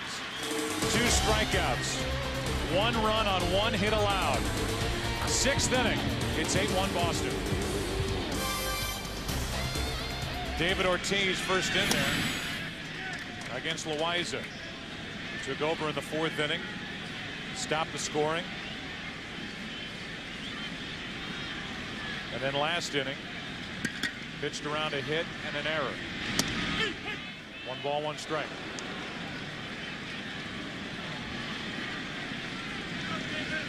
Ortiz tonight with a 2-run homer in the 1st. Grounded out and walked. Even with the score as lopsided as it is, 8-1. I don't think you can overlook the importance of the home run by Ortiz in the 1st inning, especially after the Red Sox had just lost Damon at the plate. Ortiz stepped up and hit the first pitch into the seats and right. And just like that, the Boston Red Sox were off and running in their attempt to win 4 in a row in this series. Well, if there's anything that helps a starting pitcher lessen his pressure or anxiety, his early runs. And certainly, going out for the second inning, low, having a 6-run lead, that does an awful lot for the nerves. Certainly for him to be able to calm down in fastball counts. If he did get behind, he could just pound the zone and not think that this run might be the difference between a win or a loss. Helps him relax, puts pressure on the Yankee hitters right away. Ortiz gets out of there with a 2-2 count.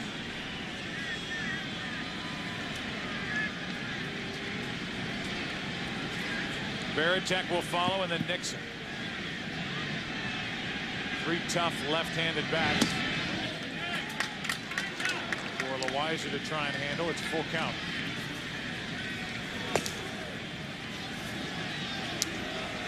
Pedro Martinez may just be playing catch. I think he's just getting his throwing in right now, looking for a start on Saturday.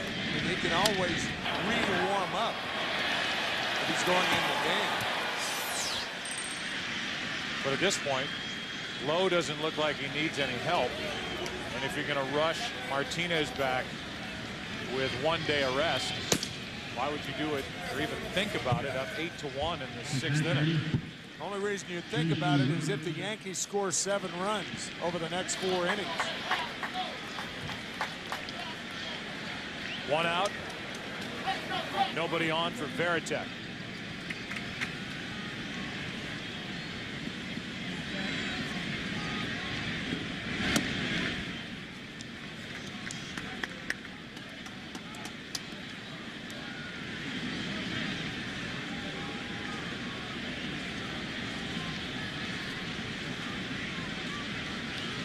With the bases empty, 1 down, Varitek takes the ball. It's 2-0. Al, this would typically be Pedro's side day anyway, wouldn't it? With that off day in between, 2 days after his start. Yes. Normally you get your off day and then 2 days and then go into your start, which he'd be lined up for Saturday. I don't see him coming in the game here. Cairo to his left. 2 out. More on that in a moment. Right now we check in with Jeannie Zelasco for a game break. And there is nothing like a Game 7, and we're getting 2 this year thanks to Jim Edmonds. This just one of 24 combined home runs with both teams, an LCS record. Guess what? Game 7 tomorrow on Fox, 8 Eastern, 5 Pacific. Thank you, Jeannie. Looking forward to Game 7, and here in Game 7, the Red Sox lead by 7. 6th inning. 2 out, bases empty for Nixon. Strike 1.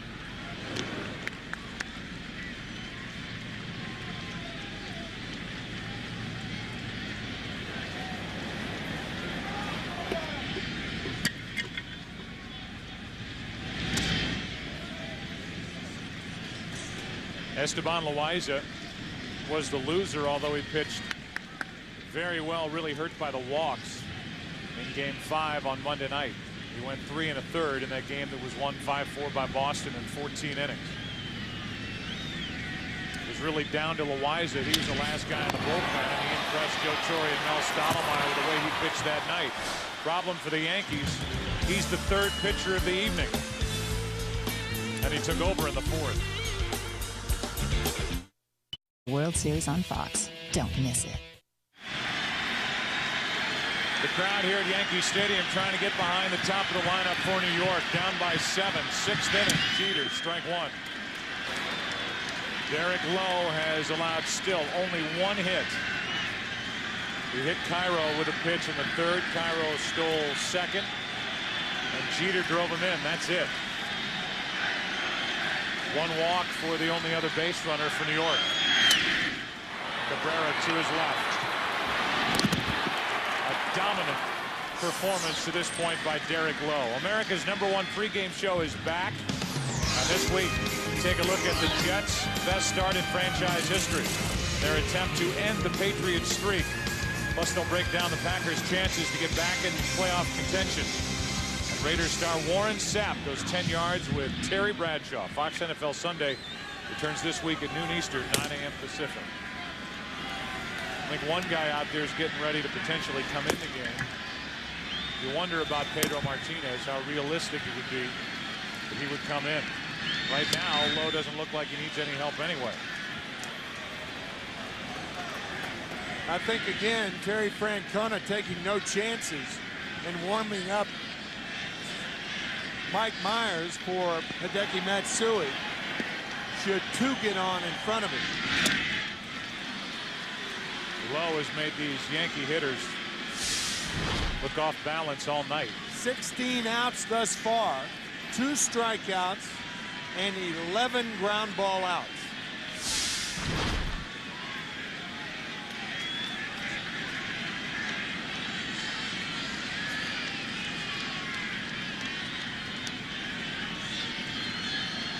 Schilling went 7 last night. Lowe is trying to get through the 6th. The 0-2 to Rodriguez.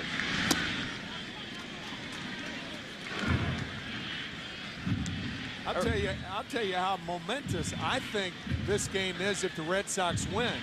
It could very easily be the biggest win in franchise history.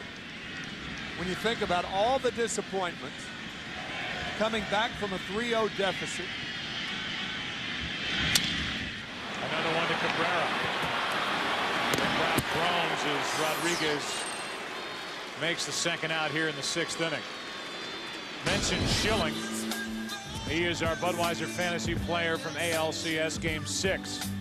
Last night, 7 innings, 1 run, 4 hits, 4 strikeouts.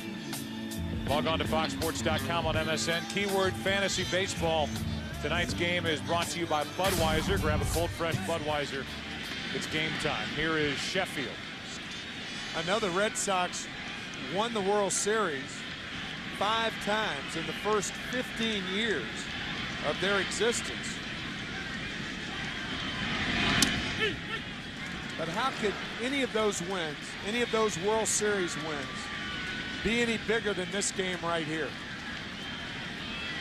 You see some articles written about potentially breaking the curse here tonight, and that's the first time I've said the word curse this entire ALCS, but I think most Red Sox players and fans believe that that comes if and when they win the World Series. They've been in the World Series since then. They just haven't won it since 1918. But to come back from a 3-0 deficit and potentially beat the Yankees, winning 4 straight, including the last 2 at Yankee Stadium,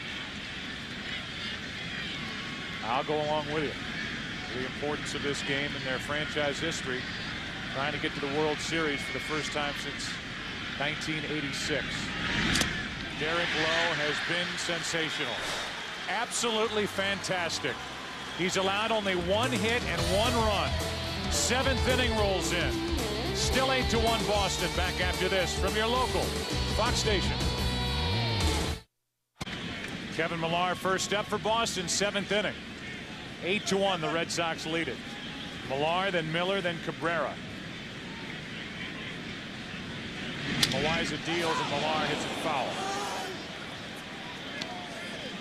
Between innings, Derek Lowe came in and started getting hugs in the dugout, which may signify the end to his night. And if that is the end for Derek Lowe, his 6 innings of 1-hit ball, only the 1 run allowed. The only guy getting loose for the Red Sox right now is Pedro Martinez. So this could be more than just side work for Martinez. As we play here in the 7th inning, and you would think that they would use Pedro Martinez in a spot where he would almost be forced into a game or earlier in a game, as Loaiza gets Millar looking, 1 out. You look at the last pitch from Derek Lowe to strike out Sheffield. And these guys, the Yankees, haven't touched Lowe all night. No. I mean, from a baseball sense, it would seem that Terry Francona would use his bullpen before he would have to go to Martinez. because of the prospects of him being able to start on Saturday. You wouldn't bring in Keith Folk right now, but you do have Mike Myers to open the inning against Matsui. It's just odd seeing Pedro come in a game right now, because if he pitches an inning or two, throws 30 to 40 pitches, then when's he going to start? I know that's not the primary thing that the Red Sox are thinking about, but they have a 7-run lead. Miller is on with a 1-out hit. And how many times did we hear Terry Francona say, we're not just trying to extend the series within this ALCS, we're trying to win it. Well, they're trying to win a world championship. Right. And you would think that if you didn't have to use Pedro Martinez when you lead by 7 and maybe more by the end of this inning, 1 on 1 out here, why would you force him into a game? He pitched 2 days ago and threw over 100 pitches. That's right. And they've always talked about Pedro on extra rest, trying to protect his arm. Be interesting if he comes in. Here's Cabrera, 1 on 1 out. Up the middle. 2 on 1 out. But Al, let's talk about Derek Lowe and what he has accomplished here tonight for his Boston Red Sox. You can't say enough of how great a job he did. And what I was most impressed, in many instances, you lose the mindset of continuing to pitch.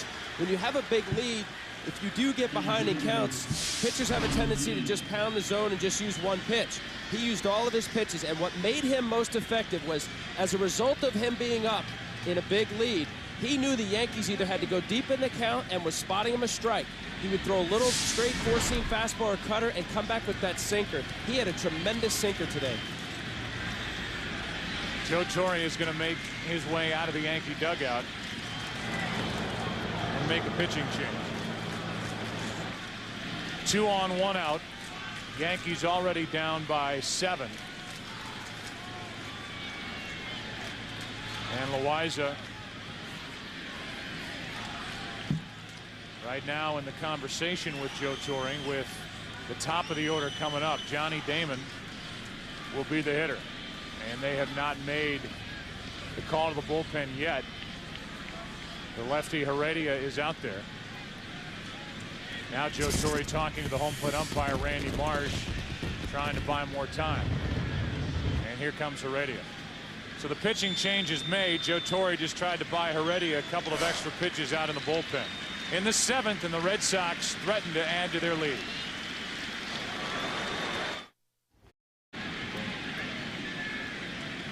Felix Heredia takes over with 2 on and 1 out.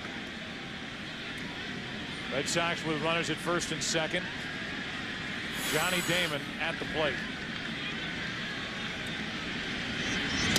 Strike 1. The only time Damon's been retired tonight came on a fielder's choice and a ball that he hit back up the middle that Loaiza grabbed before it sailed into center field. 6 RBIs tonight for Damon. 2 home runs. And Posada keeps it at the plate. 1 ball, 1 strike.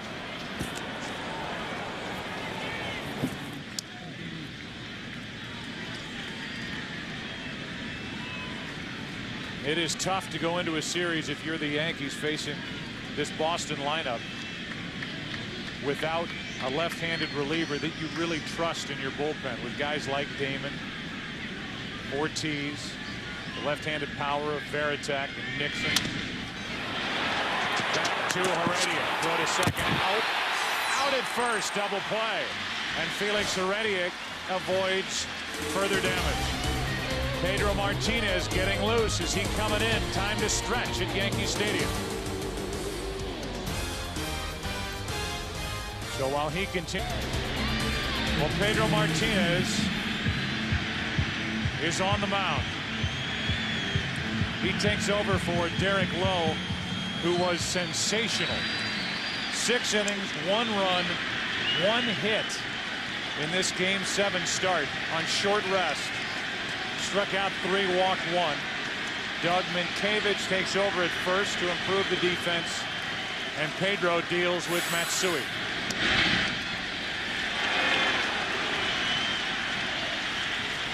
And here come the Who's Your Daddy chants again.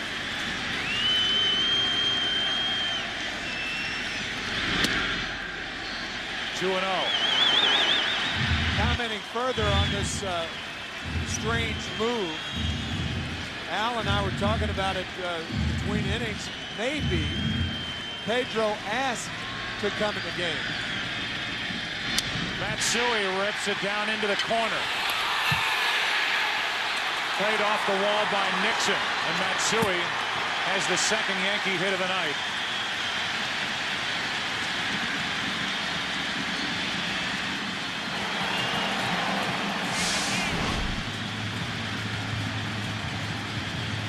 Sitting on a fastball, he got it. And here it is, the 7th inning, and the Yankees finally have an extra base hit.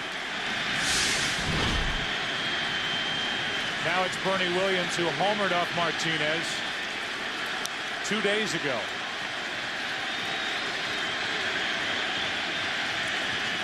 He made the start on Monday, Game 5, that the Red Sox won in 14 innings. He left with the Red Sox trailing.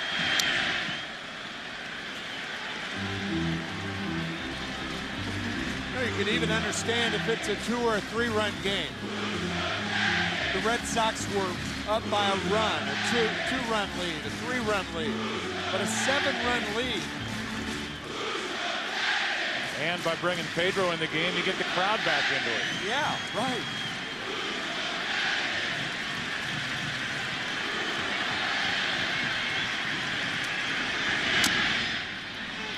That's a foul ball. And it's 0-2 on Williams.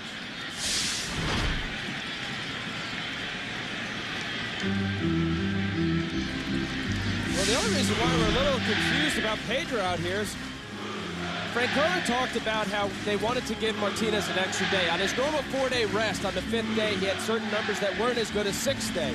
This would be his side day with 2 days off to pitch Saturday. I'm not quite sure. Maybe unless he went to Francona and said, look, I want to get real work with the umpire and the crowd before Saturday. I'm not sure. But if Timlin and Leskanic are available and okay, I'm not sure about this. The 0-2. Williams hits it into right center field. Damon on the run. This ball off the wall. Back-to-back doubles. And the Yankees are alive here in the 7th, now down by 6.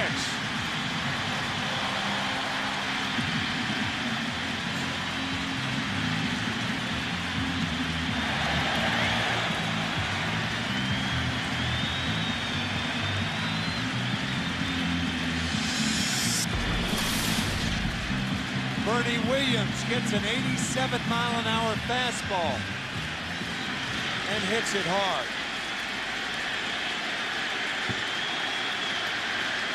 Derek Lowe only threw 69 pitches and was rifling through this Yankee lineup. He comes out after 6. Back-to-back doubles. There's a strike to Posada. And with Pedro on the mound, action will start for the Red Sox in their bullpen. Timlin. And this stadium has just come alive. Minkiewicz, that's why he's in the game. Ball stayed down, and Minkiewicz stayed on top of it. 1 out. Runner goes to third. That's Williams. And the batter will be Kenny Lofton.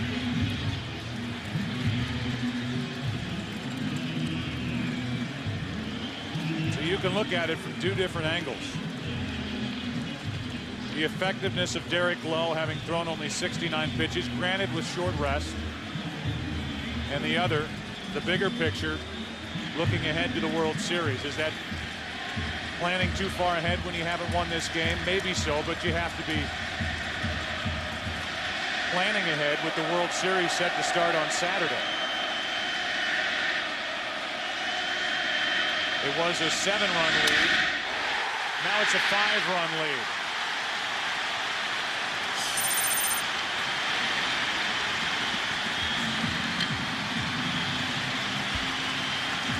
And John Olerud is going to come off the bench and bat for Tony Clark.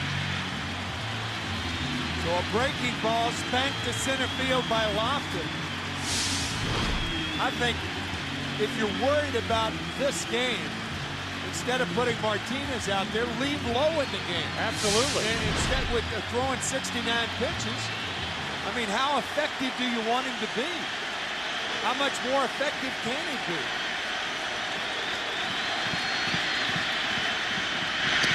Olerud takes a strike. 89 miles per hour from Martinez. Olerud homered off Pedro Martinez in game 2.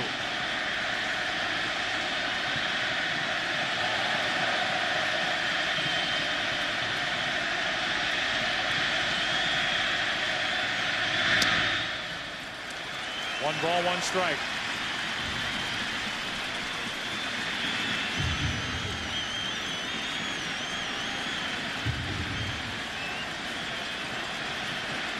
Three hits in the inning. One out. Pretty good rip for a guy who hasn't played the last 3 games. It's 1-2. The irony of last year compared to this year, last year, whether to take Pedro out of the game or not. This year, whether to put him in the game. And staying with the starter too long, as opposed to maybe not staying with the starter long enough. The 1-2.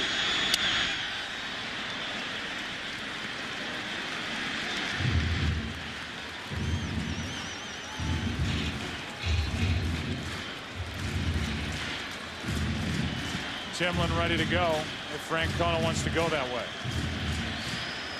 It's Olerud now. It's Cairo on deck.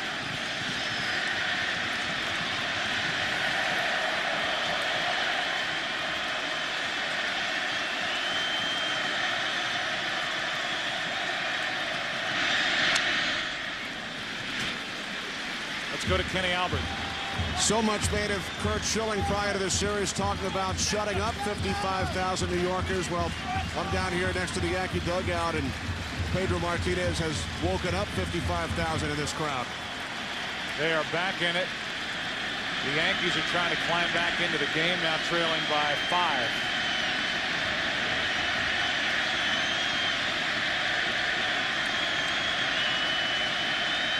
Lofton takes off, throw down.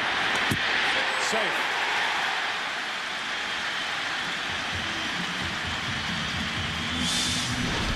Jason Varitek did everything he could to throw out Kenny Lofton.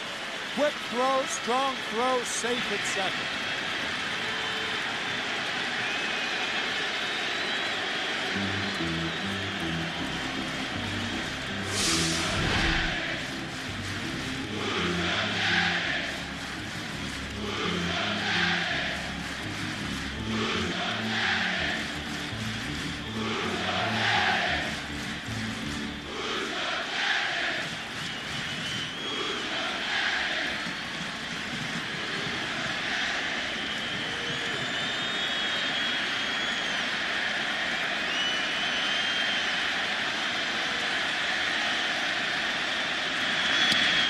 Two out. 95 from Pedro Martinez. Talk about reaching back for a little extra. He certainly did that on that high fastball to Olerud. Now it's Cairo.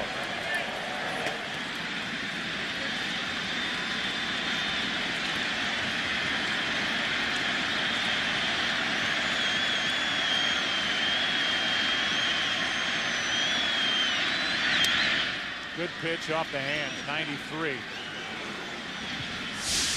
Strike one.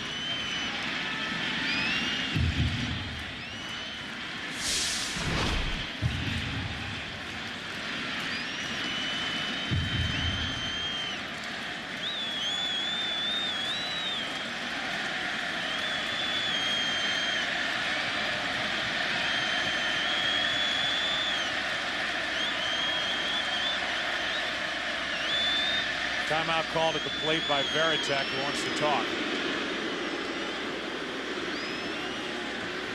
Pedro's last 3 fastballs, the one that before he struck Olerud out was 97, just missed away.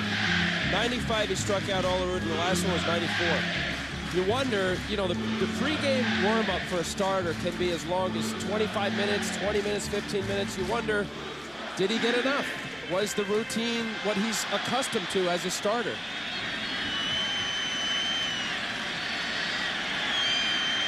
Two out in the inning, and the 0-1 to Cairo. Well, he is letting it fly. This is old Pedro velocity.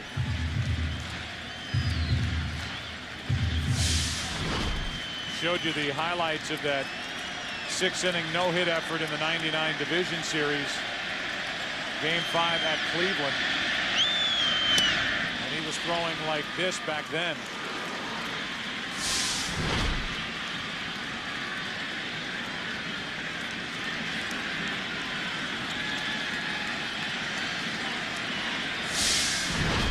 So if he was holding back on the first couple of hitters, he has gone full throttle here with Olrud and now Cairo.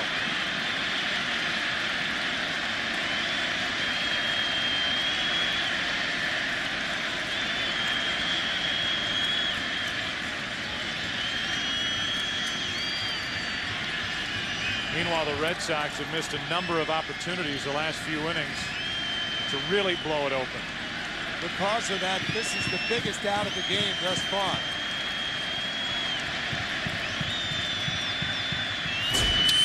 In the air to right field, Nixon is there. The inning is over. Martinez gives up 2.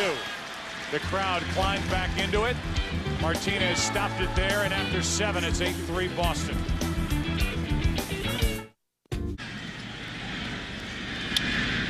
First pitch swinging is Bellhorn, and against Gordon, the new pitcher for the Yankees, Bellhorn fouls it out of play off to the right. We're in the 8th inning now, and it's an 8-3 Boston lead. Tom Gordon has been hit hard this postseason after putting together a tremendous regular season for Joe Torre. A career high in appearances. Very valuable Yankee during the regular season.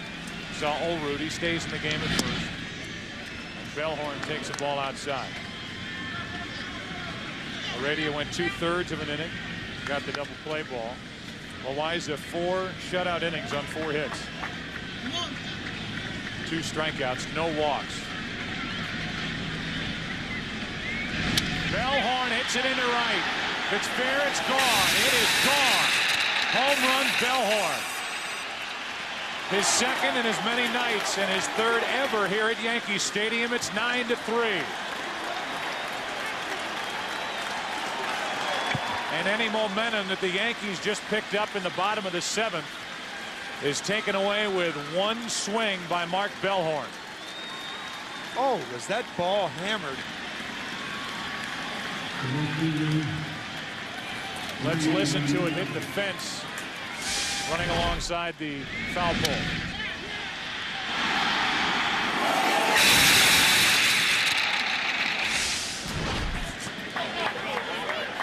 Is that how it sounds? That's how it sounds. Sounded like an accident in the kitchen at Il Molino. There's out number 1 here in the 8th.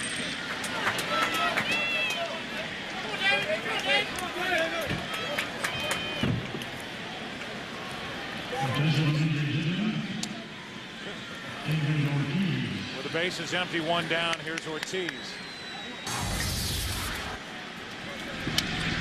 Watch out for that tray.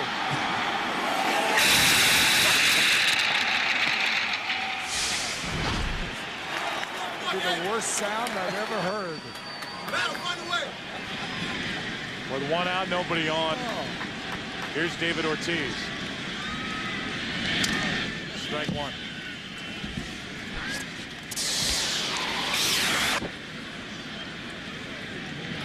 Ortiz tonight with a 2-run homer. He's grounded out twice and walked. Well, if anybody was napping, that for sure woke him up. Oh, Get your attention, won't it? wake up crying listening to that. With the bases empty, 1 down. Ortiz way out in front of that pitch. 0-2. 80 miles per hour from Gordon. Now Timlin is getting loose. So the Pedro Martinez experiment could be a 1-inning affair.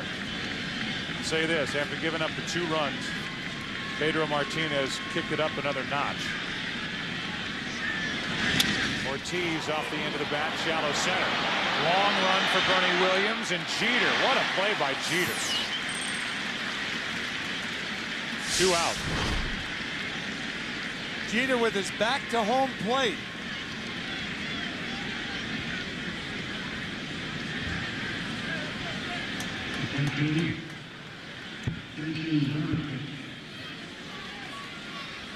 The only one that could get there, and Derek Jeter made the play. 2 down, and Varitek will be the hitter.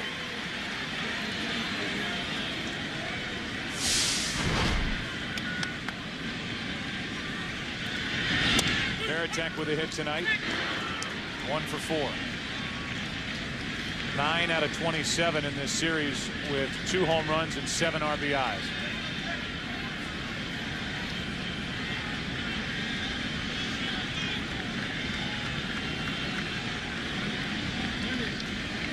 Game 4 of this series on Sunday night.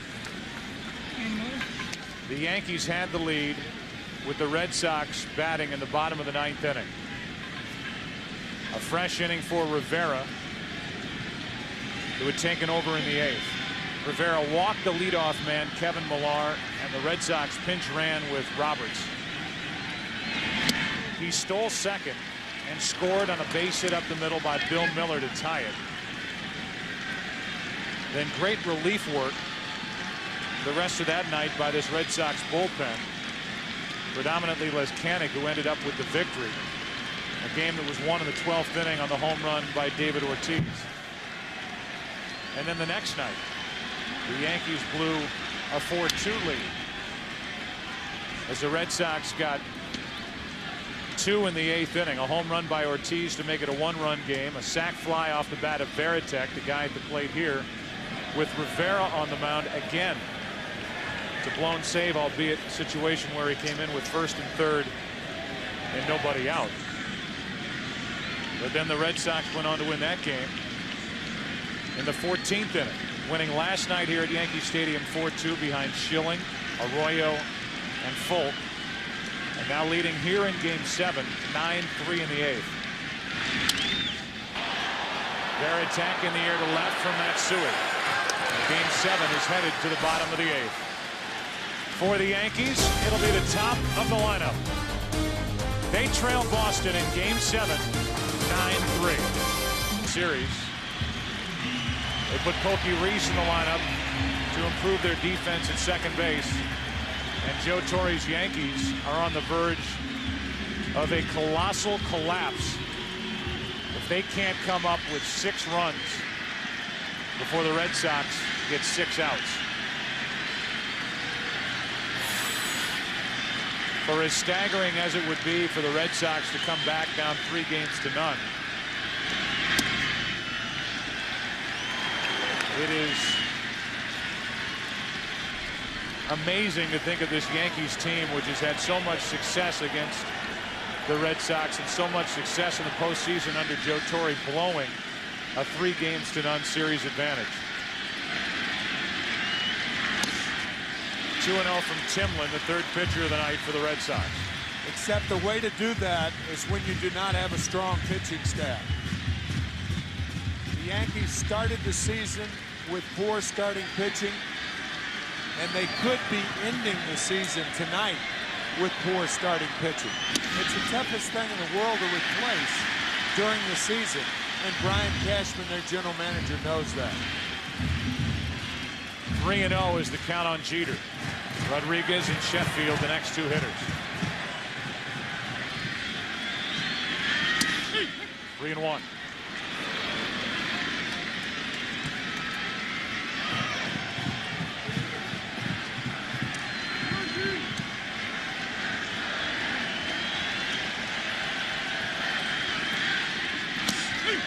and 2.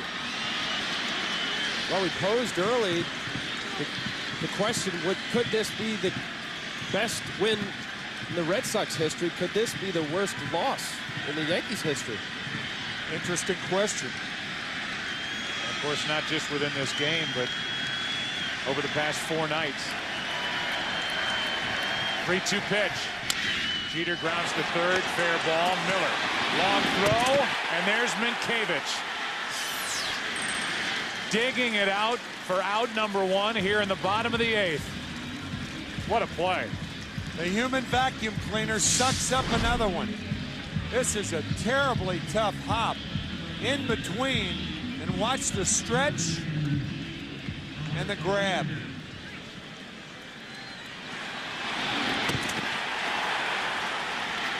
So Timlin comes back from a 3-0 count to get Jeter.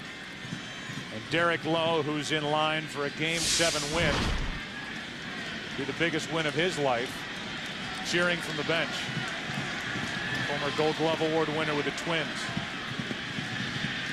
A guy who was added at the trading deadline, and now this is his role.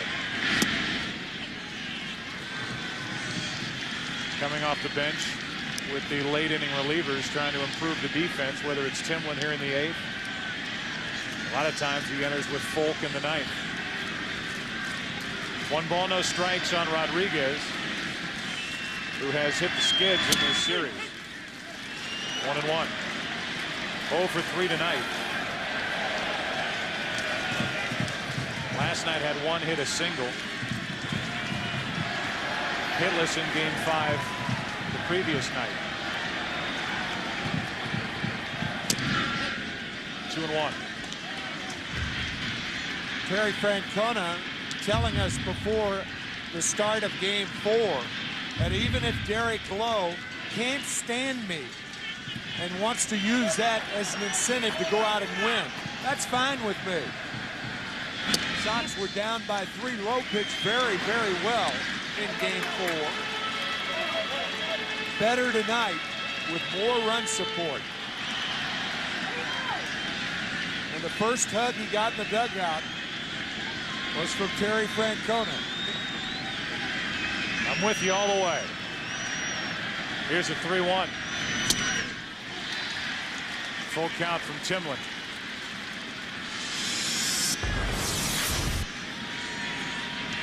Even as late as last night before the game, reporters asked him, Derek Lowe, do you know if you're going to pitch in Game 7? Have they told you anything?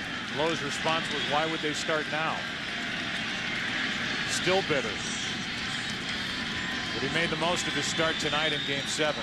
6 innings, 1 run, 1 hit.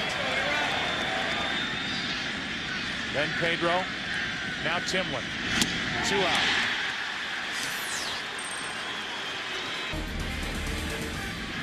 With 2 out, the base is empty. Here is Sheffield.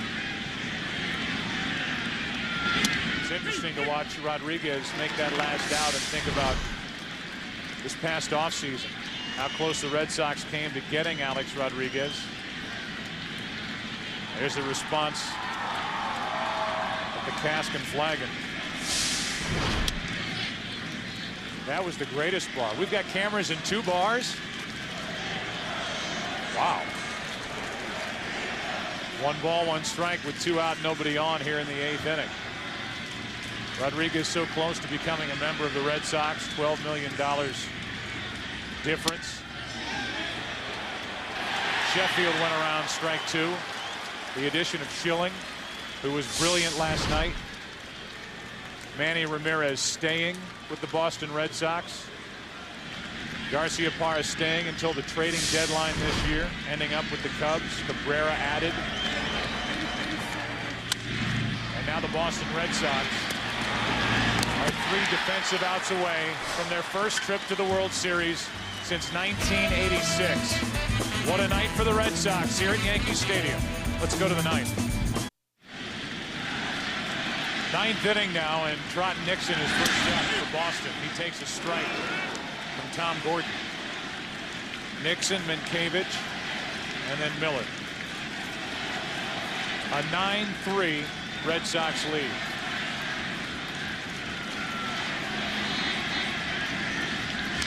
Good rip by Nixon, 0-2.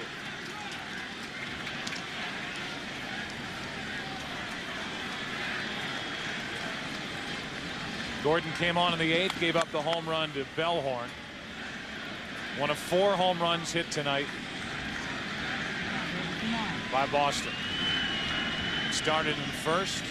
Happened again in the second on the grand slam by Johnny Damon. He popped a 2-run homer in the fourth. And then the Bellhorn shot in the eighth. And you can forget the first 6 games of this ALCS for Johnny Damon. What he did here in Game 7 will be remembered by Red Sox fans forever. 1 ball, 2 strikes.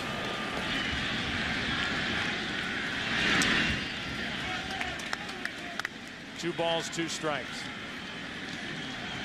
So the Red Sox, who came to New York, played at Yankee Stadium last year in the ALCS, came in trailing 3-2, won Game 6, and lost Game 7 in heartbreaking fashion, trying to flip the tables on the Yankees and give them a taste of it. Here's a 2-2. Nixon checked his swing, a full count.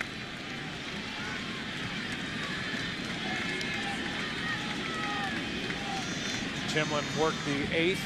That's him pacing in the dugout. There's nobody up in the Red Sox bullpen right now. He may head back out there.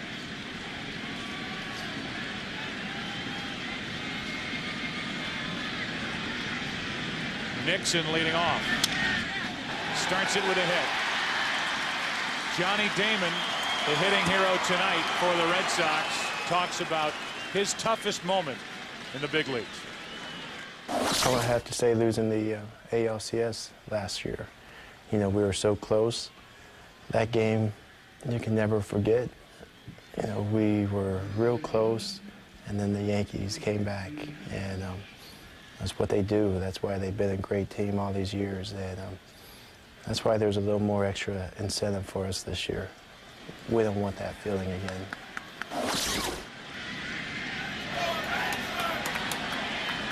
He has done his part to make sure they don't have that feeling again as Minkevich hits it foul. Minkevich 1 for 3 in this ALCS, and in the postseason 3 out of 7.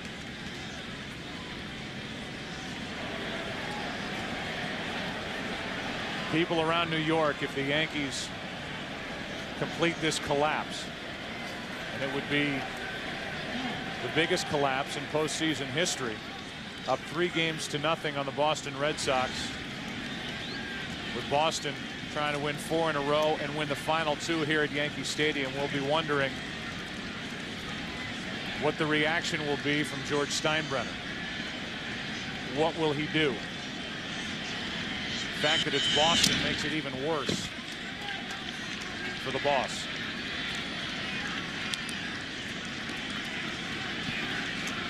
And I'm not too sure that the Red Sox coming back like they have belongs in the miraculous category, but it is an overwhelming accomplishment. They're still 3 outs away from that defensively. They lead it by 6 here in the 9th inning. 1 on, nobody out, and Minkevich flies it into shallow left. That ball might drop. It does drop. A fair ball. 2 on, nobody out. So Minkevich gets his 2nd hit of this series, and Tom Gordon continues to struggle, albeit on a flare hit in the left. Yeah, the Red Sox, meanwhile, thinking, let's sew this baby up. Put another crooked number on the board.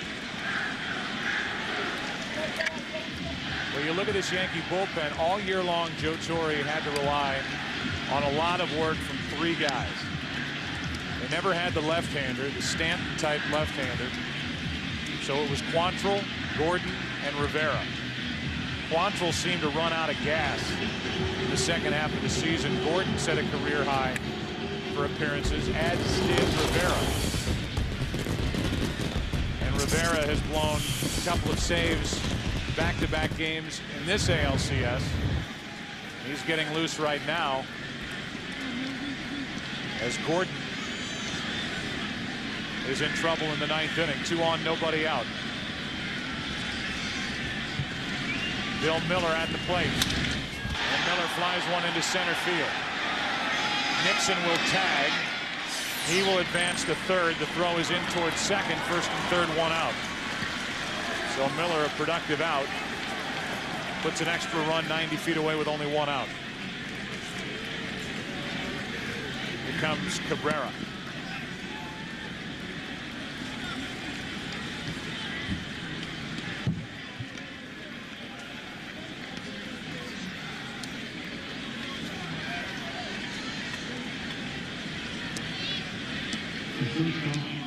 Red Sox, as reported by Kenny Albert, were watching the movie Miracle about the 1980 U.S. Olympic hockey team prior to tonight's game. Some hit in the cage. They didn't hit out on the field. They came out of the gates hitting tonight. 3 hits in the first, including a home run by Ortiz. Strike 1 on Cabrera.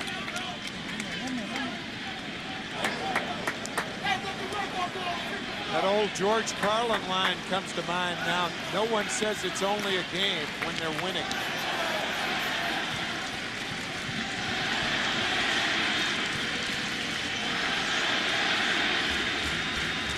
Here comes an 0-1 pitch to Orlando Cabrera. Strike 2.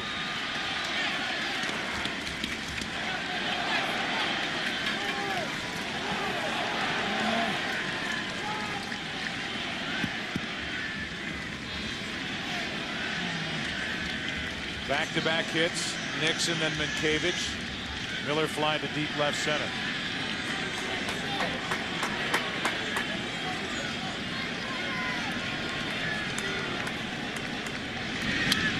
Cabrera fights it off. Is it fair to put this series and this comeback on this list? Clay beats Liston. Jets beating the Colts in Super Bowl III. The '69 Miracle Mets. The USA Olympic hockey team. 85 Villanova over Georgetown. Probably not because the Red Sox were favored coming into this series, but within this series, after falling behind 3 games to none, it has been a monumental task and a great effort by Boston. There have been moments where they have been literally a pitch away, a defensive play away, a base hit away from being bounced out of this playoff by the Yankees, and here they are 3 outs away and just squirming in that dugout trying to get to the World Series. A stolen base away, as Dave Roberts proved. The 0-2. Ball 1. A double down the line, Sierra in Fenway that just went over the fence for a ground rule double. There have been a few moments in this series where a play could have gone either way and it went the way of the Red Sox. Even last night, the 2 calls and the reversals by this umpiring crew. One on the home run by Bellhorn and the other on that play down the first baseline. On the ball hit by Alex Rodriguez as he knocked it away from Bronson Arroyo. Now you mentioned the Tony Clark double with Ruben Sierra starting that play at first base, blazing around the bases, would have scored, but the ball hopped out of play. And the Yankees didn't score. The Red Sox went on to win a couple of innings later. A 1-2. Cabrera flies it into center field. That's going to get Nixon home. Trot tags and trots. And it's 10-3 Boston. And now it's the Red Sox fans making all the noise here at Yankee Stadium. And here comes Joe Torre out to bring in Rivera.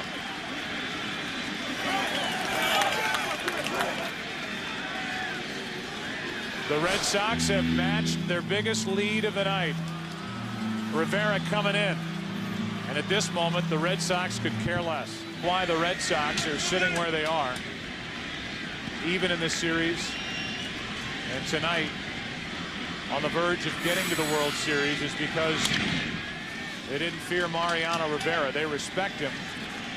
But Rivera coming in and blowing back-to-back save opportunities. And since July 24th, when Bill Miller took him out of Fenway Park, Rivera is 0-2 with a 5.79 ERA against the Red Sox. Now some Yankee fan or some fan from the upper deck takes that foul ball that Damon just hit and throws it all the way back onto the field. It almost got Damon.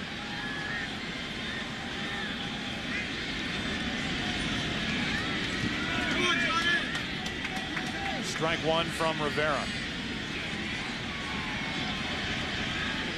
That happened right above us to our left, and they have the people that threw that ball back onto the field, and they're carting them out of Yankee Stadium. So Damon fouls off another and hopes that it isn't coming back his way. It counts 0-2.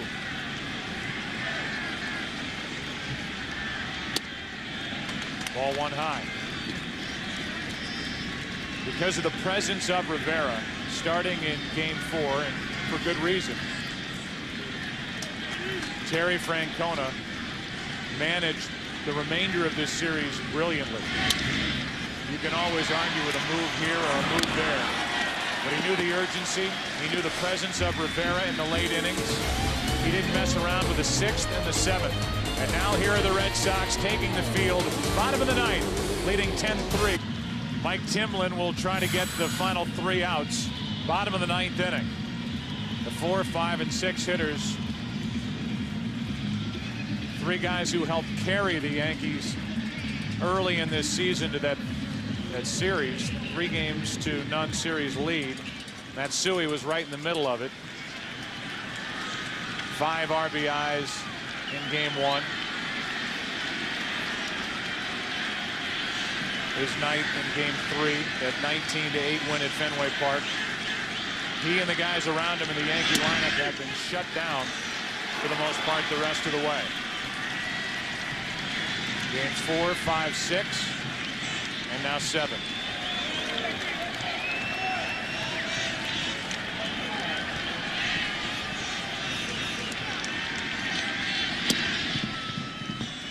One ball, one strike. We talked about it on the opening. A lot has been said about how hitters adjust to pitchers. Well, pitchers adjust too, and the bullpen and starters of the Red Sox adjusted to the first 4 hitters of the Yankees. And I mean just shut them down from Game 4 through Game 7. 2 balls and a strike.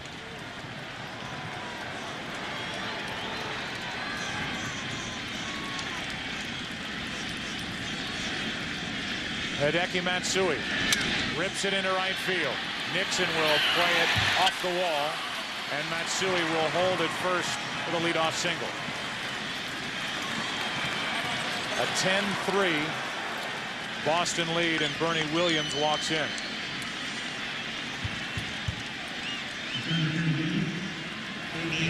Bronson Arroyo is getting loose, the right-hander, alongside Alan Embry.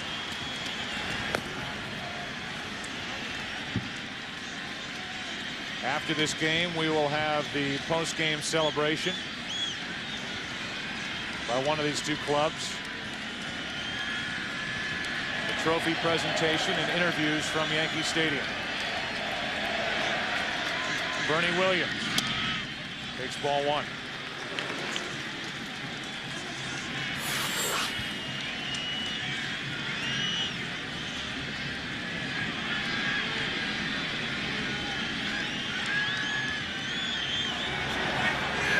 Time called as yet another baseball is on the field. Game 7 tomorrow night, NLCS, 8 Eastern, 5 Pacific. Roger Clemens and Jeff Suppan. Winner of that game will play the winner of this game.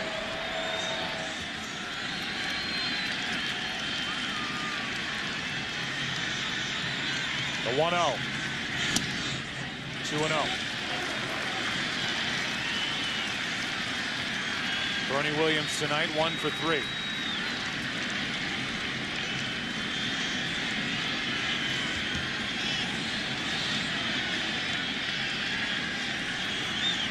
Timlin needing to throw a strike. Williams was willing to take one. It's 2-1.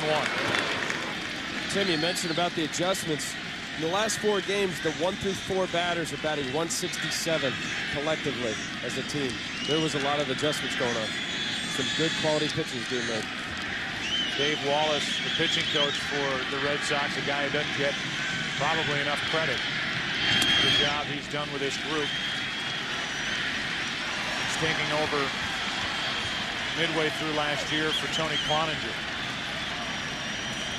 3 balls and a strike now on Bernie Williams.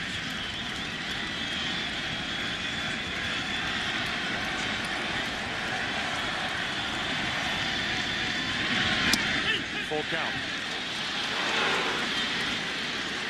The Boston bullpen, their effectiveness is certainly exemplary, but the one thing they've shown more than anything is their tenacity, the point of exhaustion, particularly in the 2 extra inning games, 12 and 14 inning games. In that 12-inning game, the Yankees had their leadoff runner on 5 of the last 6 innings and didn't score. They didn't score for 8 straight innings in the 14-inning game. Williams grounds to second. Reese gets the lead man, and that's it. When Terry Francona was with the Oakland A's last year, he saw firsthand the kind of performer and the kind of professional athlete Keith Foulke was. And when the question was posed to him during the interview process, when he was interviewing to become the Red Sox manager, they asked him, what do you think about Foulke? And he said, well, if I'm coming to the Boston Red Sox, get Keith Foulke. He's the kind of guy that's willing to pitch every day, no matter the situation. Posada pops it up. The Red Sox are 1 out away.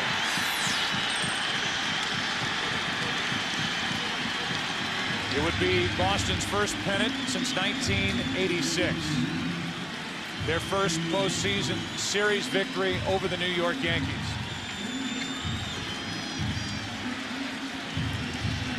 They would become the first team in baseball postseason history to come back from a 3-0 deficit to win the series.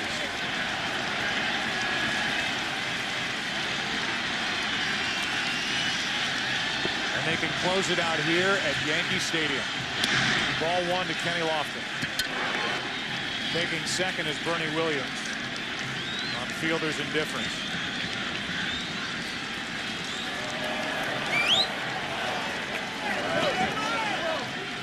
What an amazing performance last night by Curt Schilling. Arroyo out of the bullpen, and Foulke yet again. And tonight, Derek Lowe got the ball. 6 innings, 1 run, 1 hit. And his teammates went to work with the bats. Ball 2, 2-0.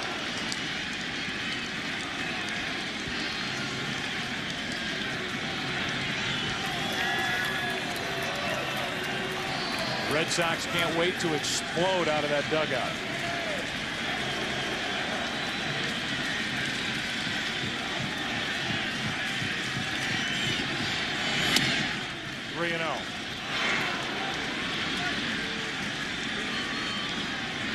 It'll start a celebration throughout New England that will last until Saturday when the World Series begins.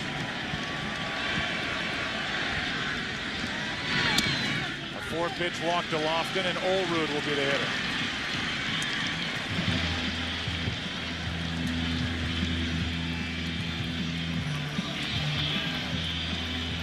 And here comes Terry Francona. With Olerud coming up, Embry, the hard-throwing left-hander, is still getting loose.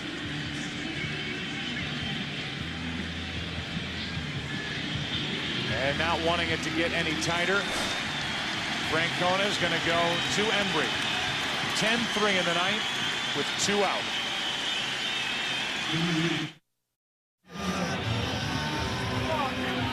These two teams have been at it for 5 straight nights. Alan Embry has been right in the thick of it this postseason and in this ALCS in particular for the Red Sox. He will deal with Ruben Sierra, who comes off the bench to pinch hit for Olrud.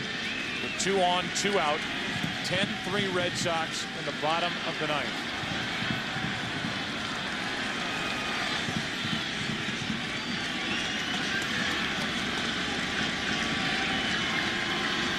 It's midnight here at Yankee Stadium. And ball one is low from Alan Embry.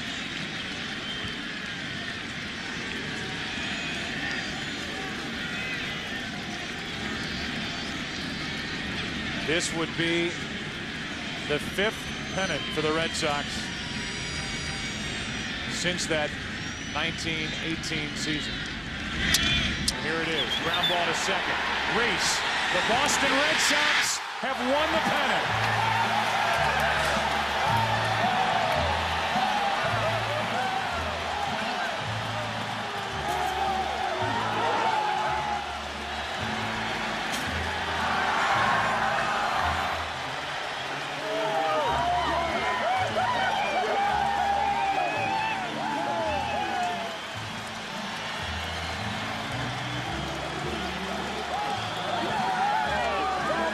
They'll spread the news, all right.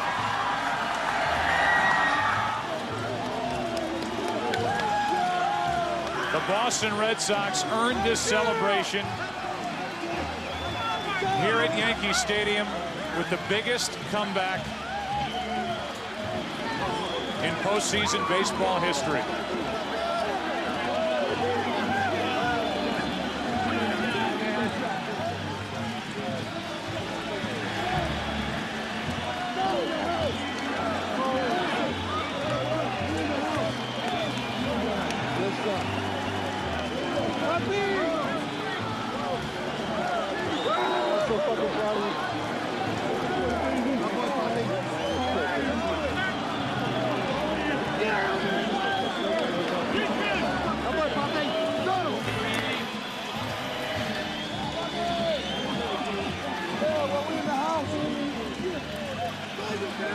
For people in New England, they will always remember where they were when the Red Sox finished off 4 in a row against the Yankees at Yankee Stadium on Wednesday, October 20th, 2004.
The Red Sox want to stay right in the middle of that field, and let's go down to Kenny Albert. All right, Bedlam here on the field, guys. I'm with Johnny Damon. Johnny, first team in baseball history to come back, win a series after losing the first 3. What's going through your mind right now? Well, we knew our team was special. Even when we got down 3 games to none, we knew we had a special team. But I mean, I'm so proud of our guys. I mean, we stepped it up, and now we're going to the World Series. Our job's not done, but I mean, we are very happy. A lot of people were counting us out, but not us. For you personally, 3 hits over the first 6 games of this series, 2 home runs tonight. Take us through those home runs. Well, you know, I hadn't been as aggressive as I was during the course of the season, so with bases loaded, I knew Vasquez was trying to sneak a fastball by me so he can start working on his changeup or whatnot. So I jumped on the first fastball, got jammed a little, but unfortunately enough, hit it out of the ballpark. Next time up, it was a fastball away, and somehow I pulled it. But great things happened today. So I'm proud, very proud of our guys. Derek Lowe stepping up for us, Kurt Schilling yesterday. I mean, just on and on. This is a 25-man team, and we play like it. Well, last October it was Aaron Boone winning it for the Yankees in extra innings game 7. What message do you have for the fans watching back in New England tonight in 2004? We're coming back home, and we're going to party for a little while, but it's going to be a great World Series, so stick with us. Never count us out. Thank you very much for supporting us all year long, and for the World Series, too. You know, we're coming home. Johnny, congratulations. Go celebrate. Thank you very much. Johnny Damon, 2 home runs tonight. Joe? Kenny, thank you. A classy guy is Johnny Damon, the igniter for this offense. He got it going. He hit 2 home runs. He drove in 6 runs tonight. Every team in Major League Baseball wants to clinch a postseason series at home. But if you're the Boston Red Sox and you have to do it on the road, where better than Yankee Stadium? The Red Sox are going to the World Series, and we'll come back with more right after this.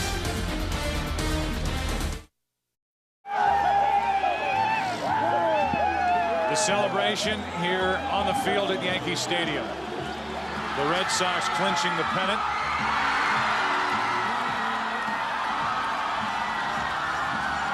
The reaction from the greatest bar back in Boston. And we look at today's headlines. Get up now!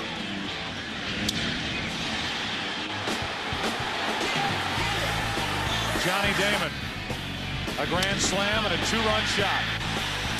6 RBIs, finally busting loose. Derek Lowe, phenomenal. Short rest, 3 days rest, 6 innings, 1 run, 1 hit. And he and the Red Sox win it tonight.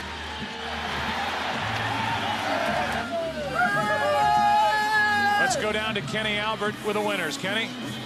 Okay, Joe Buck here in the Red Sox clubhouse with Red Sox hierarchy, John Henry, Tom Werner, and the honorary president of the American League, Mrs. Jackie Autry. Well, gentlemen, this is one of the most exciting American League Championship Series that I've ever participated in, and I congratulate you and your team. All of the country is very proud of what your team has accomplished, and I'm very proud to present to you, on behalf of the Commissioner of Baseball, the William Herridge American League Championship Trophy. Congratulations to both of you. It's heavy, so be careful. John Henry, Tom Werner, down 0-3, 1 inning away from getting swept.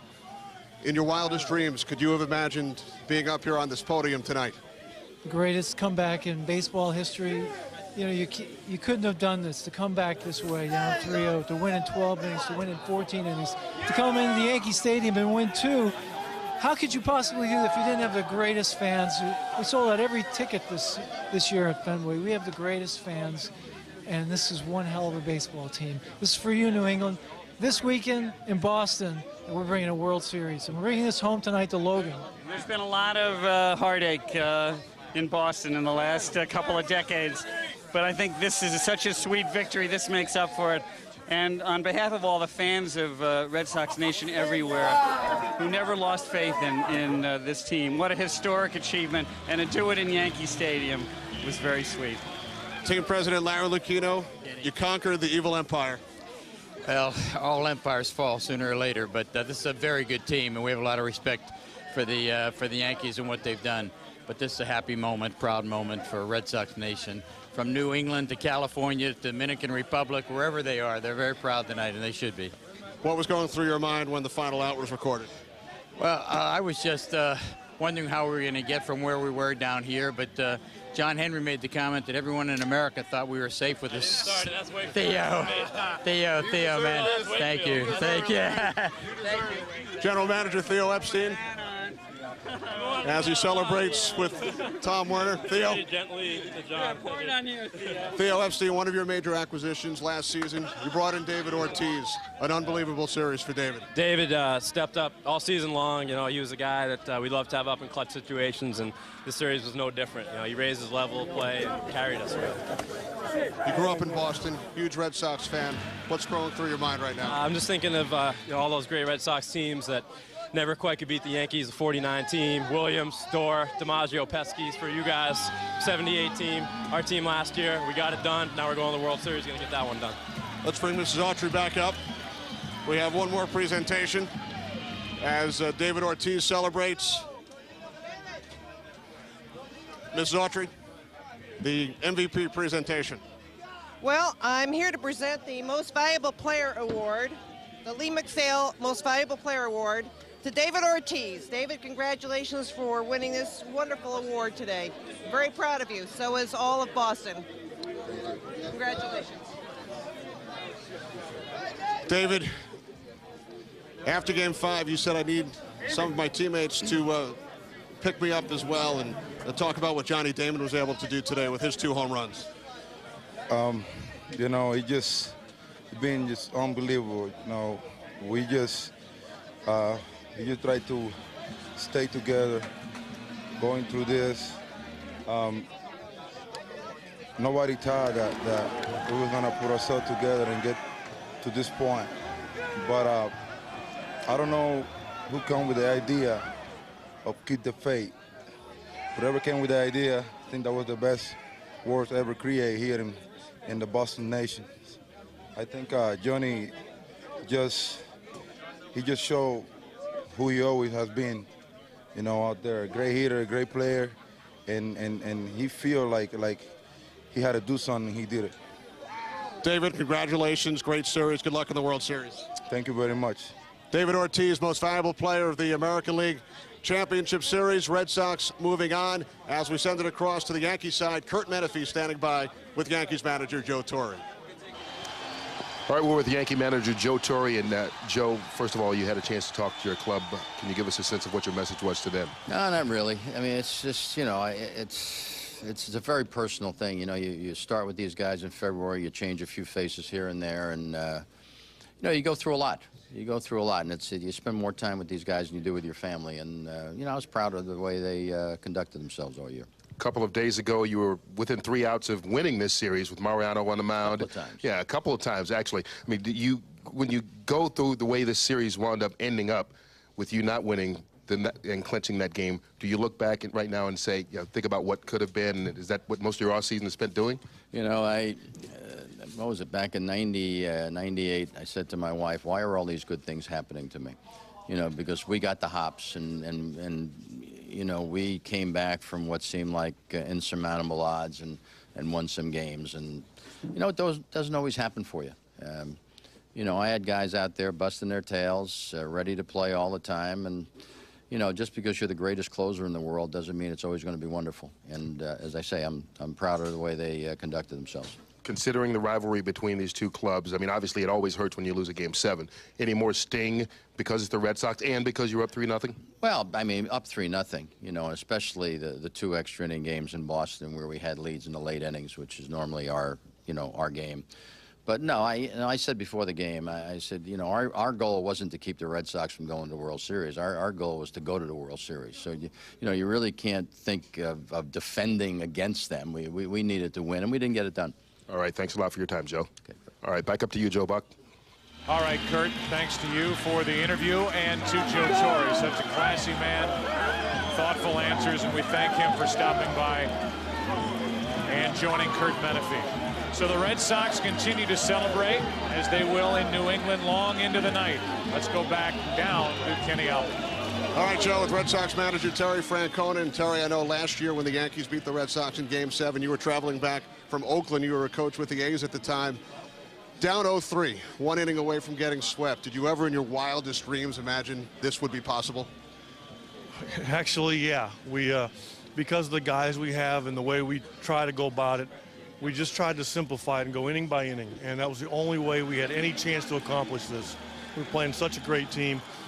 And there was no room for error when you're down 3-0, and we fought back and we did it. And again, it's against a great team. What we did was really, really something. I'm so proud of these guys. That's an understatement of the year. Tell us about the booing in the dugout. What was going on as Derek Lowe continued to put up 0 after 0? the mood from the first pitch was, let's just go pitch by pitch and just concentrate on every single pitch, every single play. And what D gave us was above and beyond the Call of Duty. You know, when we put him in the bullpen, we told him that day, we said, you're going to have something to say about this series, and it never fails when people don't tuck their head between their tails and stay with it, and he was just awesome today. Now, we know what happened to the Yankees last year in the World Series against the Marlins after winning the emotional 7-game series with the Red Sox. If it's not too early to ask you about the World Series, how will you keep... Too early. Well, I'll ask you anyway. How will you keep the guys from avoiding a letdown against either Houston or St. Louis? There's never been a letdown. And you know the biggest reason is they like to play baseball. That's just they just like to play baseball. So we'll be fine. Congratulations, Terry. Thank you very much. Appreciate it. Joe, back to you. All right, Kenny, thanks, and thanks for joining us here at Yankee Stadium tonight. Still up here in the booth, Joe, Al, and Tim, and I'll ask you, you're a current player, you see this group, the self-proclaimed idiots, guys that just don't quit, the effort, the guys that hung in there in the bullpen, so impressive for the Red Sox in this series. They sure were, and Ortiz talking about keep the faith. I know they are the envy of 700 other Major League players that are watching this right now, and of course what's going to happen in the National League. But well, the way I see it, with the belief in themselves, records are made to be broken. This was supposedly an insurmountable record that was never broken, and it was broken. And really all caps off to the Red Sox, and good luck. And Tim, for you, you know, Ortiz gets the MVP, and that's the easy choice, the obvious choice. But you look at Francona managing that bullpen and the job done by guys led by Keith Folk. That's really what won this series in my mind for the Boston Red Sox. The bullpen, I don't think there's any question about it. There are a few lessons to be learned from this playoff also about not taking things for granted, and a team that is as feisty and rugged as the Red Sox. When they came back and they won the first game, you figured, well, you know, it's just a matter of time. Then they come back and win the next night, and then Ortiz wins the next night. Then they come to Yankee Stadium and win 2 against the New York Yankees. They deserve all the credit in the world. What a terrific job they've done over the last 9 days. And they will continue to play. Saturday night, the World Series begins. We know that the Boston Red Sox, winners of the American League pennant, will represent the American League. And they will continue to dream on, thinking that this may be the year 2000.